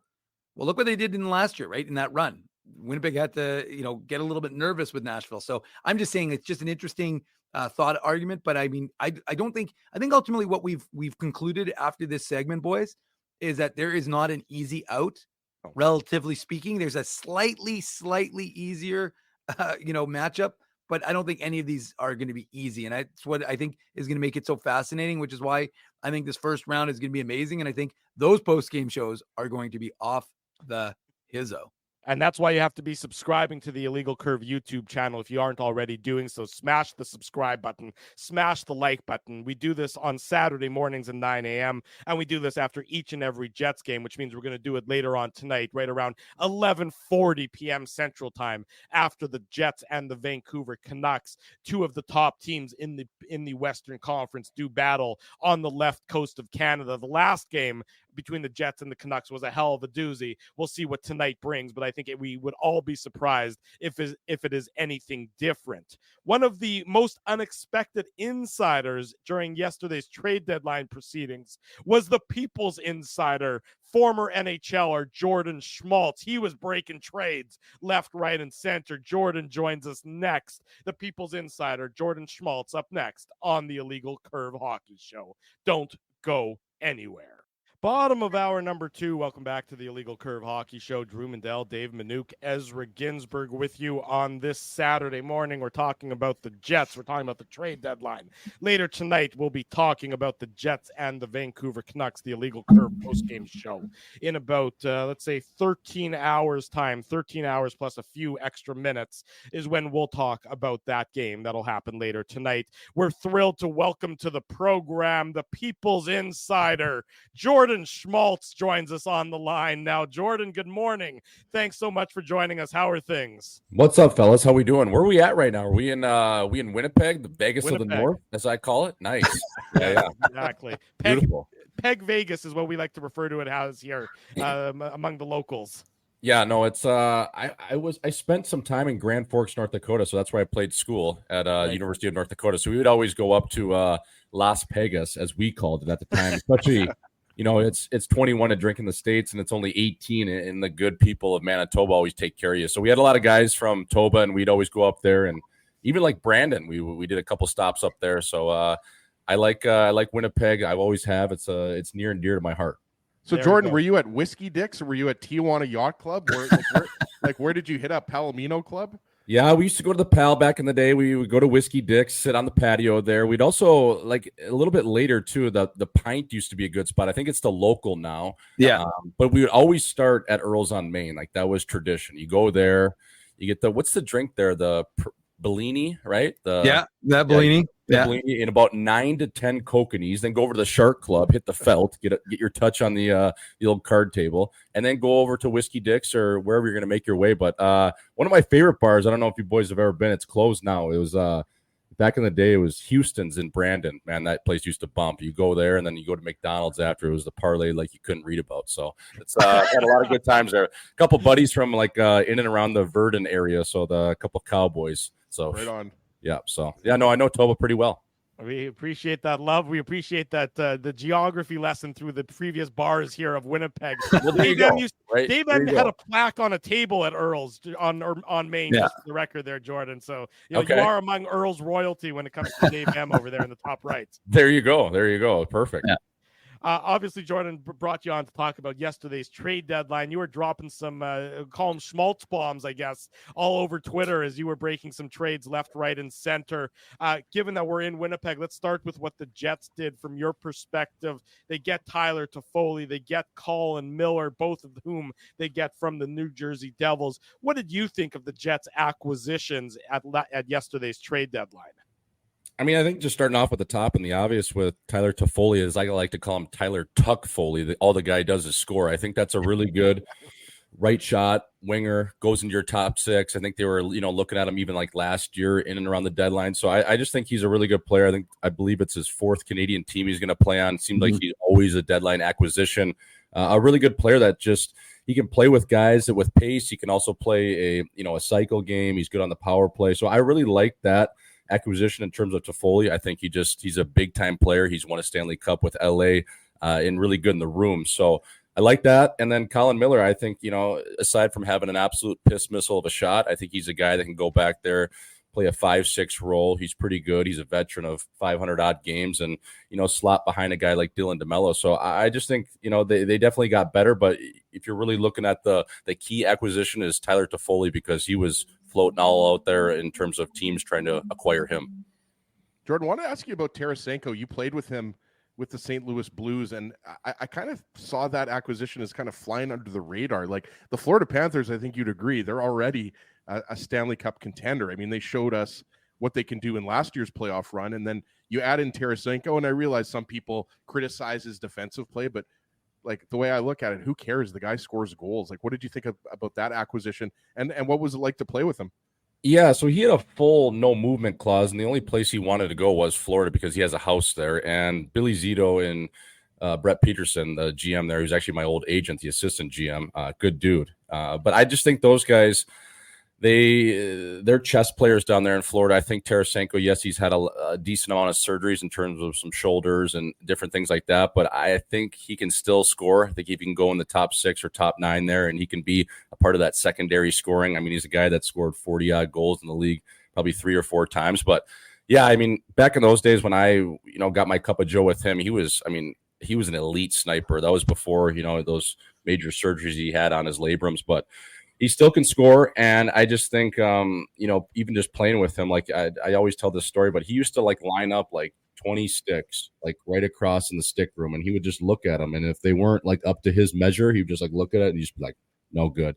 Look at the like this fucking thing sucks, and then he would just saw those in half. So probably out of like 10 sticks day, he would probably keep 3 or 4 of those, and the rest would just go right to the garbage. So the guy was he was an elite sniper. He was dialed in with his stick. So I just think, to answer your question, he's a sneaky pickup, and I think he still has some juice to give, and he'll be hungry. The sunshine will kind of revive him. He's out of Ottawa. He's playing with a good team. So I think that's a good pickup for Florida.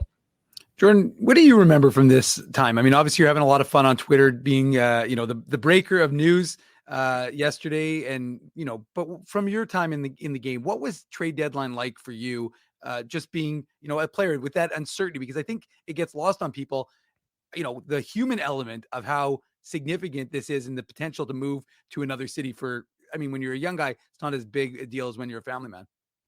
Yeah, I think, you'd always just feel like, just the anxiety, or people be a little bit anxious or on their toes, or kind of wondering what's going on. Guys checking their phones probably a little bit more than usual. And I was a part of I call it like a pigeon trade, like a throw-in trade one year, from leaving the Marlies in the AHL at the time to go to Bridgeport. I was under contract with the Maple Leafs, and they sent me to Bridgeport. And even so, I was like, fuck, I got to pack up my apartment. I'm going there for, a month to Bridgeport. This team's not in the playoffs. I just feel for guys. And I think, if you're going to a contender, it's very exciting. But at the same time, I think that week leading up to trade deadline, there's just always talk.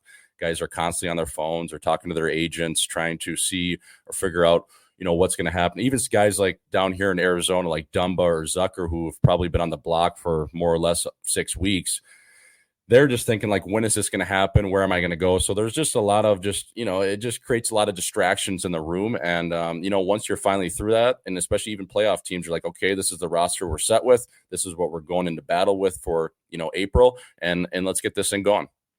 Jordan Schmaltz, our guest on the Illegal Curve Hockey Show on this Saturday morning. You know Jordan, of course, for his time as a member of the St. Louis Blues. He's also the host of Live in 5, a lifestyle and hockey podcast presented by Butter Golf. So that's why you're wearing a hat that says Butter on it.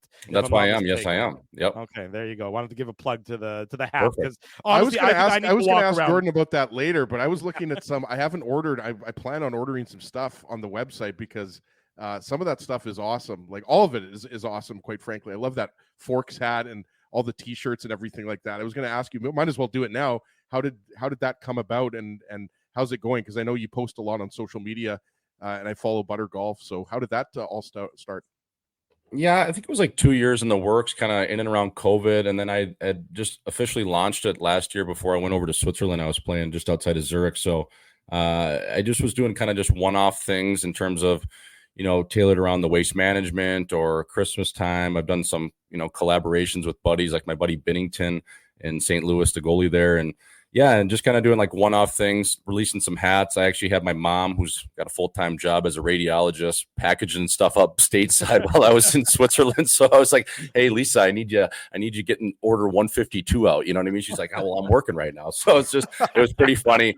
I was making her, as one of my slave employees, I guess you say, because I wasn't paying her anything, but good on her. She's a great woman. So she was helping me out with that. And then, I just think it's something I've always wanted to do, get into the apparel, the lifestyle stuff. And now that I'm kind of done playing and really trying to ramp things up, it's been good. It's as you guys know, it's a startup and different things like that. You have your own challenges, but I have a lot of fun with it. We've had a decent amount of guys in the league rocking it. So it's been fun little project here. And, we're about 18 months into this thing. So yeah, I'm looking at that breakfast ball t-shirt right now with the stack of pancakes with the golf ball. And I will definitely be buying one of those, just to give you a heads up. If you see an order come in from Ginsburg, that's me. Well, perfect. Tell Lisa. Yeah. Lisa's the one sending them out. Now we got Madison HQ and we got Scottsdale HQ. So most of the stuff will come out of Scottsdale. Well, but Drew was just in Scottsdale, so maybe he can pick one up in person. I spent some time down there as well. It's a nice place to spend the winter, that's for sure. It's great. Yep. Yeah. Jordan Schmaltz, our guest on the Illegal Curve Hockey Show. Jordan, you look at the moves that were made, and there were a lot of moves made. I want to talk about Colorado for a second, because Colorado, we know you just expect them to be contenders for the Stanley Cup year in and year out. How much of a transition is it when you're a team that brings in so many new guys at the deadline like the Avalanche did? Is there a sort of a learning curve and an acclimatation period for all those guys to really feel comfortable and really vibe in that room, given the number of new bodies that are going to be members of the Avalanche moving forward? Yeah, I think so. I mean, if you look at just when the Blues won the Cup in 2018-19, we were in last place until about right around December 1st. Craig Berube comes in. I mean, they had all the new pieces with even Braden Shannon only being there for one or 2 years. You bring in a guy like O'Reilly. So it just takes a while to gel and kind of get that chemistry. And if you look at the Avalanche, they shipped a guy out like Ryan Johansson. I don't think he was really vibing or fitting their team's culture. So they sent him packing to Philly. He's obviously going to be in Lehigh now. I believe they put him on waivers. But I just think in terms of when you get a lot of new pieces, like you said, you're trying to put this chessboard together. You're thinking who can play where, what guys can really, find success with each other. And you bring in like Miles Wood, Ross Colton. You have guys in there and Casey Middlestat and a couple of other bodies as well. It's just, it takes time. I like their team. I just don't know that 2 center position, I think, is still a little bit of a hole. Yes, it is an upgrade with Casey Middlestat. I don't know if they can compete with a Vegas Golden Knights team that has, especially if they get healthy and, those big boys in Vegas. That's that Kelly McCrimmon from Plenty, Saskatchewan. Just what a gunslinger that guy is. I couldn't get over those moves he was making. No, it's incredible. And obviously, we know him really well because he was the longtime owner, GM of the Brandon Wheat Kings. And the Wheat Kings, as you know, I mean, they've always been a great WHL team. So I agree with you. I think, and the fact that Bob McKenzie did the microphone drop announcing that trade yesterday, I think was just kind of added an extra element to that acquisition. But yeah, Noah Hannafin, obviously a great defenseman. I wanted to ask you about, and Drew and I were kind of having a little bit of an argument, and that's okay. We do that quite often here on a Legal Curve. But Matt Dumba was one of the trades that the People's Champ broke yesterday. And I don't know about if I'm the only person here, but I mean, if I'm the Florida Panthers, I think the Panthers definitely have a team to go all the way, but I wouldn't want to play the Tampa Bay Lightning in the first round. And then they bring in Matt Dumba, and I think they brought in someone else I'm forgetting here. Yeah, Anthony Duclair. Anthony Duclair. There you go. Like Duclair, yeah. I mean, a former 30-goal guy. I mean, I think that those acquisitions of Dumba and Duclair were very sneaky good for Julien Brisebois. Yeah, I just think like you look at the West and how much they loaded up, and it's going to be big boy hockey. And you got some teams in the East, I think, that are going to be able to compete against each other as well, and even throw in Carolina in the mix with Jake Gensel. But yeah, I mean, I like the Dumba acquisition. I think in terms of just watching him down here being boots on the ground, boys, at the iconic Mullet Arena that seats about 4,500 people. I just think his game is, I don't know if it's at a level where it used to be in terms of his offensive production, because he doesn't play on the power play anymore, this and that. But I just think if he can slot in there for a depth add, a 5-6 position, play 15 odd minutes a night, I think he'll help that team. He brings a lot of physicality, plays hard, especially around the net, which is huge in playoff time. You got to be a prick right in front of that net. So he does that. And then Anthony Duclair, I think he can kind of revitalize his year in terms of getting out of San Jose and getting down to South Florida, where he's familiar with that weather. He scored 30 goals there. The flip-flops are back on, boys. He's feeling good. So, yeah, that team, I think, anytime you have Nikita Kucherov, Stamkos, Braden Point, those guys are dangerous. It's going to come down to, a bounce here or there. And in a 7-game series, those things always just turn into a war. Jordan, I'm just curious about your own journey. You, like you said, you played in the NHL, you played at the AHL level. How difficult was it to go overseas? I think you went to Finland first, and then I think you ended in Switzerland. So from your perspective, that journey, how was it, and what was it like leaving North America and getting, I guess, the opportunity to go overseas and live in Finland and live in Switzerland? Yeah, it was good. I think like just in terms of my own like journey or path, I came out of school of North Dakota. It was a high pick, was 25th overall, and then I turned pro. And that St. Louis team was so deep at the time. They had a lot of good defensemen, and I thought probably I was just going to step in and play like every kid. But they had guys like Pietrangelo, Shattenkirk, Bortuzzo, and then I came in the same year as Parayko, who is Ivan Drogba. This guy is an absolute machine. So it's like, I'm not going to be replacing him. So I think that kind of humbled me a little bit. It took me a while to kind of find my footing. And then once I got up to the league and made the team out of camp a couple of years, I just think like whether it was opportunity or not seizing the opportunity, not playing a role that I was really, in particular familiar with. I was a power play guy, kind of coming in and playing as a 5-6 PKer, not a role that I really adjusted well to. And then you kind of just get thrown through the ringer a little bit in terms of bouncing around, getting traded. The 1 year after the Cup with St. Louis where they won it, I got traded to Toronto, and Kyle Dubas actually was, had a good meeting with him. He's like, hey, we're going to give you a great chance to compete for a 5, 6, 7 position.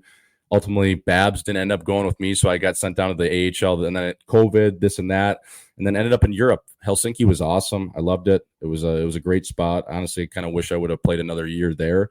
And then last year we kind of ended with a little bit of a concussion, had an injury, kind of knocked me out for 6 odd months. I came back, tried to play, was feeling like shit, came back. It was just every time I was coming back, I was getting those same symptoms. So I came back to the States and rehabbed that.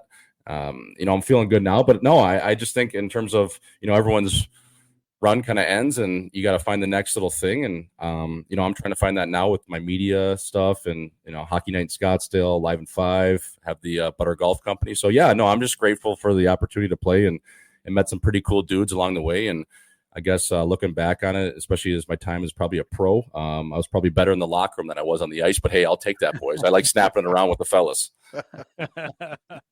Jordan Schmaltz, our guest on the Illegal Curve Hockey Show. Jordan, now that the trade deadline has passed, these teams are more or less set moving forward to the playoffs. Do you have a team in particular that you think is maybe a step above the others? I mean, we were talking about it for the last, almost 2 hours here this morning, that it seems like the West, in particular, there's not a huge gap between the Jets, the Avalanche, and the Dallas Stars. So from your perspective, sort of outside of the bubble here in Winnipeg, do you have a team that you sort of say, yeah, that team is the one that I think is maybe a step above the others? Yeah, I mean, I'm just trying to remember, like last year, like it just seemed like the West, like, it was inevitable. It was either going to be Vegas or Edmonton. And honestly, probably Vegas, just with how much deeper they were. And they just had more pieces to the puzzle. But now I'm looking at the West and I'm like, Jesus, this is like high flying. It's, there's so many good teams. Everybody's loading up. It's stacked. There's probably 5 odd teams that could win and come out of the Western Conference. I don't know. I mean, if Vegas is healthy, and I keep going back to these guys, but I mean, if Hurdle's healthy, even if they can get Stone back, you have Noah Hannafin. I mean, if you're looking at Vegas, you're looking at their D-core. I always look at what wins in the playoffs, and it's always big, rangy D that can skate, and they can clear the net and make a first pass. So if you're looking at Vegas, you have Alex Pietrangelo, Shea Theodore, Braden McNabb, Noah Hannafin, Zach Whitecloud, and then you have this Nick Hague. I mean, just that decor and just how, they're gonna have to scratch like a legitimate top 5 defenseman, maybe even a top 4 defenseman normally. Like that decor is so, and I'm forgetting Alec Martinez too. Like that guy is still silky back there. I mean, his middle pop all day in the D zone, like he can find the middle like no other. So it's just like that decor is so good. And if those guys are healthy, it's gonna be tough to beat them. And Aiden Hill, he's able to manage the game. He's a good goaltender back there. So if I'm just looking at decors, I'm looking at Vegas. That's a really good decor. But then again, I mean, Winnipeg's been really good all year. Their top 6 is arguably the best in the league, if not one of the 2, just in terms of their body of work. And I don't know, Edmonton, you can never count out Mick Jesus and Leon Draisaitl, some of those guys. If Stuart Leonard Skinner can make a good first save and, the big boys back there can clear the net, they got a chance. Colorado, obviously, with Nate McKinnon, came out in that interview the other day on TNT with Biz. He says he doesn't eat ice cream, so he's going to be dialed in. So, yeah, I don't know. I just think there's a lot of good teams there. There's a lot of good, a lot of good pieces they added, and it's going to be interesting because I think the West is ultimately going to win the Cup, but I just think those guys are going to beat up on each other so much. Like if Florida can get out of the East, maybe in the first round in 5 or 6 games, and then the next round 5 or 6 games, because it's all about like saving and conserving that energy. As like last year, Jack Eichel came out after the Cup when they won in 5 games. He's like, I feel like I could play another round, which is crazy to say, but they kind of came out of the West a little bit unscathed or untouched, and kind of did that to Florida, where they were a little bit more banged up and going deeper into series where they're playing 7 games, 6 games, 7 games. So, and having to come from behind in those series. So I just think it's going to be interesting. If you put a gun to my chin, I'm going the Vegas Golden Knights, Kelly McCrimmon. That's who I'm going with. Yeah, and it's tough to bet against that because they're the defending champions, and they just added Hannafin, Hurdle, and who am I forgetting here? They added Anthony Mantha. Mantha, it's like you forget. It seems like Mantha was acquired like a year ago. It does. That just happened a week ago. That's crazy. And Jordan, I wanted to ask you about your brother because you mentioned Arizona earlier. Obviously, the Arizona Coyotes most likely aren't going to make the playoffs this year. Your brother's having a great year. I believe he's second on the team in scoring. And I don't know. I was kind of thinking about this, and it's like, is it even safe to say that your brother's kind of becoming like Shane Doan 2.0? Like he's becoming the the staple of the Coyotes there. He's been there for many years now. And this is also something that I kind of debated telling you about, but there's a thing called the Rady JCC dinner here in Winnipeg. It's a huge dinner supporting the Rady Jewish Community Center. And they have one of the best, if not the best, sports auctions for memorabilia. Okay. And I think you know where I'm going with this here. I was looking around and I'm like, okay, I got a couple kids. I'm not a big wheeler and dealer like Drew. So I only have a few bucks to throw on a jersey. I see a Nick Schmaltz signed Coyotes jersey, put $250 on it. So I've got that hanging at my house. So nice. Good shout out to your brother and the Schmaltz family. And the question is like, what has it been like? Obviously, you go to some games there. And for Nick Schmaltz, obviously, even though the team isn't going to make the playoffs, it seems like the team is heading in the right direction with young players like, Logan Cooley, Dylan Gunther, others. Yeah, I think so. I think, there's a lot looming in terms of just the outside distractions. Is this team going to stay here? Are we going to get the land? Are we going to get the arena? Now, if the arena gets wheels in motion and they start digging that goddamn hole, this is a great spot to play. If it's in North Scottsdale, like they're saying, it's just, we need to see some of that, come to fruition. And in terms of the team, I think everything follows from that. In terms of you get the arena, you get this spot to play, because it is a good spot to play. It just, in terms of Mullet Arena being a long-term fix, no, that's not realistic. So if you get that, then you get that arena, you get the new practice facility. Now that'll ultimately attract free agents to want to come down here and sign, because it's a great spot to live. As you guys know, you've been down here, and especially during the hockey season, it's tough to beat. But right now, it's tough to get free agents. They're not really willing to spend, X amount of dollars. It's pretty much just long-term IR money, getting them to the floor and different things like that. I think they have a lot of good prospects. They have some good pieces in terms of Nick, like you mentioned, my brother, as well as Clayton Keller. It's just, I think, I don't know how long the quote unquote rebuild is going to take. And there's still the different things looming. Like, could they be in Utah next year, this and that? So as being a local, I really hope they make it work. They're able to stay and selfishly, having Nick 20 minutes away just south of me where I'm at is great, because we can hang out and, talk shop and different things like that. Even after the game last night, go for dinner and kind of hang out before he hits the road here. But yeah, I just think, like, in terms of Nick's game, I think he's I might be biased. I probably am, but I think he's a really underrated player. I think he is absolutely elite a lot stick. of Jets fans wanted Chevy to acquire your brother, by the way. We should throw that out there. I'm sure your brother's happy to stay in Arizona, but he was one of those guys that, Jets fans were like, yes, let's bring Schmaltz over to the Jets. Yeah, no, I think he's a very, just because you don't get the market's small down here in terms of, you don't get the national attention, but I just think, watching him a lot of games, especially this year, I think he's taking his game to another level. I think he's playing with a little bit more bite, a little bit more of an edge, which is funny to see, because normally he was kind of just the guy floating out there, and especially even coming up, just, as a kid, just kind of, he's always like had a good stick and different things like that. But I think he's adding layers to his game in terms of, playing a heavier game. He's getting, in the corners more. He's just on guys more. He's on top of pucks. So it's cool to see his game evolve. And I think, he's even becoming a leader on this team as an assistant captain. And it's cool to see, man. I think he's, for a kid that, would basically he's getting out of his shell is what I'm trying to say. And it's cool to see. And he's playing well this year. The team's just, as you boys know, it's a little bit of the Nordstrom rack over here, Jordan Schmaltz, the People's Insider. Thanks, Jordan, for joining us this morning. Appreciate your time. Appreciate your insight. Best of luck with Butter Golf, and we'll do it again real soon, buddy. Awesome, boys. Thanks for having me. And it's Saturday, right? You can't drink all day unless you start in the morning. So Godspeed out there, men. Thanks for having me, and we'll do it again, baby. There you go. Thanks, Jordan. Take care. Yeah, Jordan Schmaltz joining us this morning on the Illegal Curve Hockey Show. First time appearance, great guest. He was dropping. And half of your wardrobe is from Nordstrom Rack, Drew. The Nordstrom Rack is the discount version of Nordstrom's. I know. Just for the record. Okay. I just wanted to make sure you know that. I've been there. Okay. I know. I feel like Dave and I might have gone there in Vegas one year. We did. Yeah.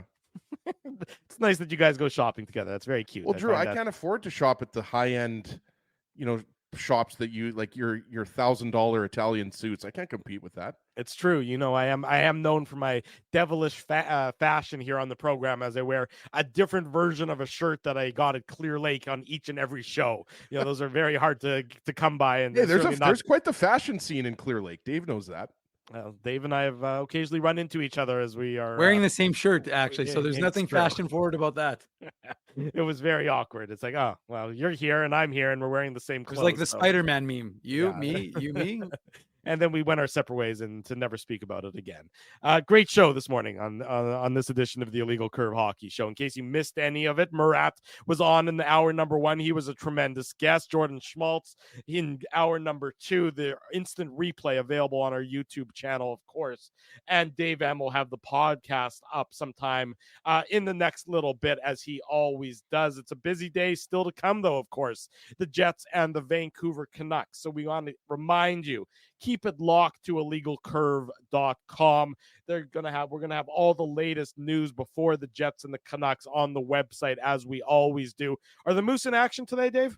Yeah, in Iowa. There you go. The Moose are in Iowa, so Dave M will have coverage of the Moose game as well. I've And driven then- through Iowa before. I've never spent time in Iowa, but I've definitely driven through there.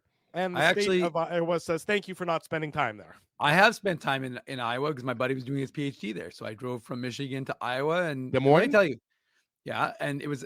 Let me tell you, it was Iowa City, sorry, but Yeah. it was a long drive. You know, Illinois looks like such a small state at some points. It kept going. I'm like, when is Illinois going to end? But eventually, I got through Illinois, got to Iowa, and yeah, it was a fun place to be. Went to That went to the You were a State Farm. Cyclone for a day, is that right? No, no, Iowa State or Iowa? You're no, either a Iowa State. Hawkeye or a It was Cyclone. Hawkeye. You're a Hawkeye. But Hawkeye, okay. but Drew no, we loves went his to- college nicknames. We went. Yeah. What did we go to? What's it called? What do they have at in the summers?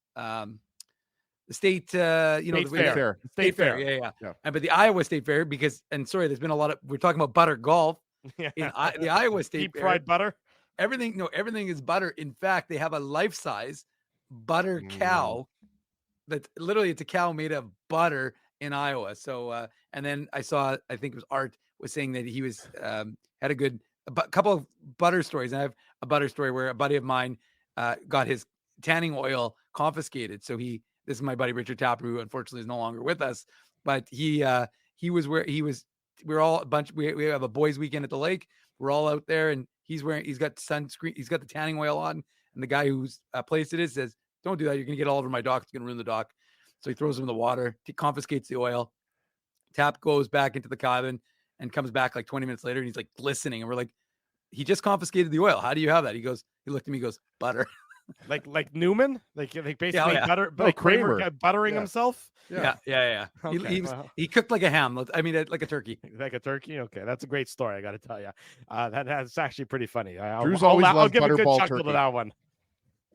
Big thanks to all of you for joining us. You joined us earlier this morning on the Illegal Curve post-game show, which was this morning. It's hard to believe. And you're going to join us later on today on the Illegal Curve post-game show. So clearly a very busy time and a number of broadcasts coming your way. We appreciate your support. If you haven't already done so, smash the like button, subscribe to the YouTube channel, subscribe to the podcast, and leave us feedback here, there, and everywhere regarding this program. And as Frosty Winnipeg has it up on the screen, a big thank you to all the sponsors of Illegal Curve who make the Saturday show, the post-game show, and the website a possibility. That's our friends at Farmery Beer, home of Illegal Curve Lager, Rolly's Transfer, Seagram's, Boston Pizza, Tough Duck, Betway, Zappia Group Realty, Linden Market Dental Center, Grid Park. Use code Illegal Curve to park for free. And of course, Rumors Restaurant and Comedy Club. Also want to make mention we are the media sponsor, one of the media sponsors for the upcoming Rady JCC dinner. So get tickets for that fabulous event, as he was talking about it with the interview with Jordan Schmaltz. Tickets available, radyjcc.com. Everybody have a great Saturday. We'll see you back here in about 12 and a half hours time for the post-game show of the Jets and the Canucks. For Dave Minuk, for Ezra Ginsburg, I'm your host, Drew Mandel. If it's Saturday, it's the Illegal Curve Hockey Show live on YouTube and all of our social media platforms. Thanks for listening to this broadcast from Illegal Curve Hockey. For more great Illegal Curve content, subscribe to the Illegal Curve YouTube channel, follow at Illegal Curve on Twitter, Facebook, and Instagram, and visit your online home for hockey in Winnipeg, illegalcurve.com.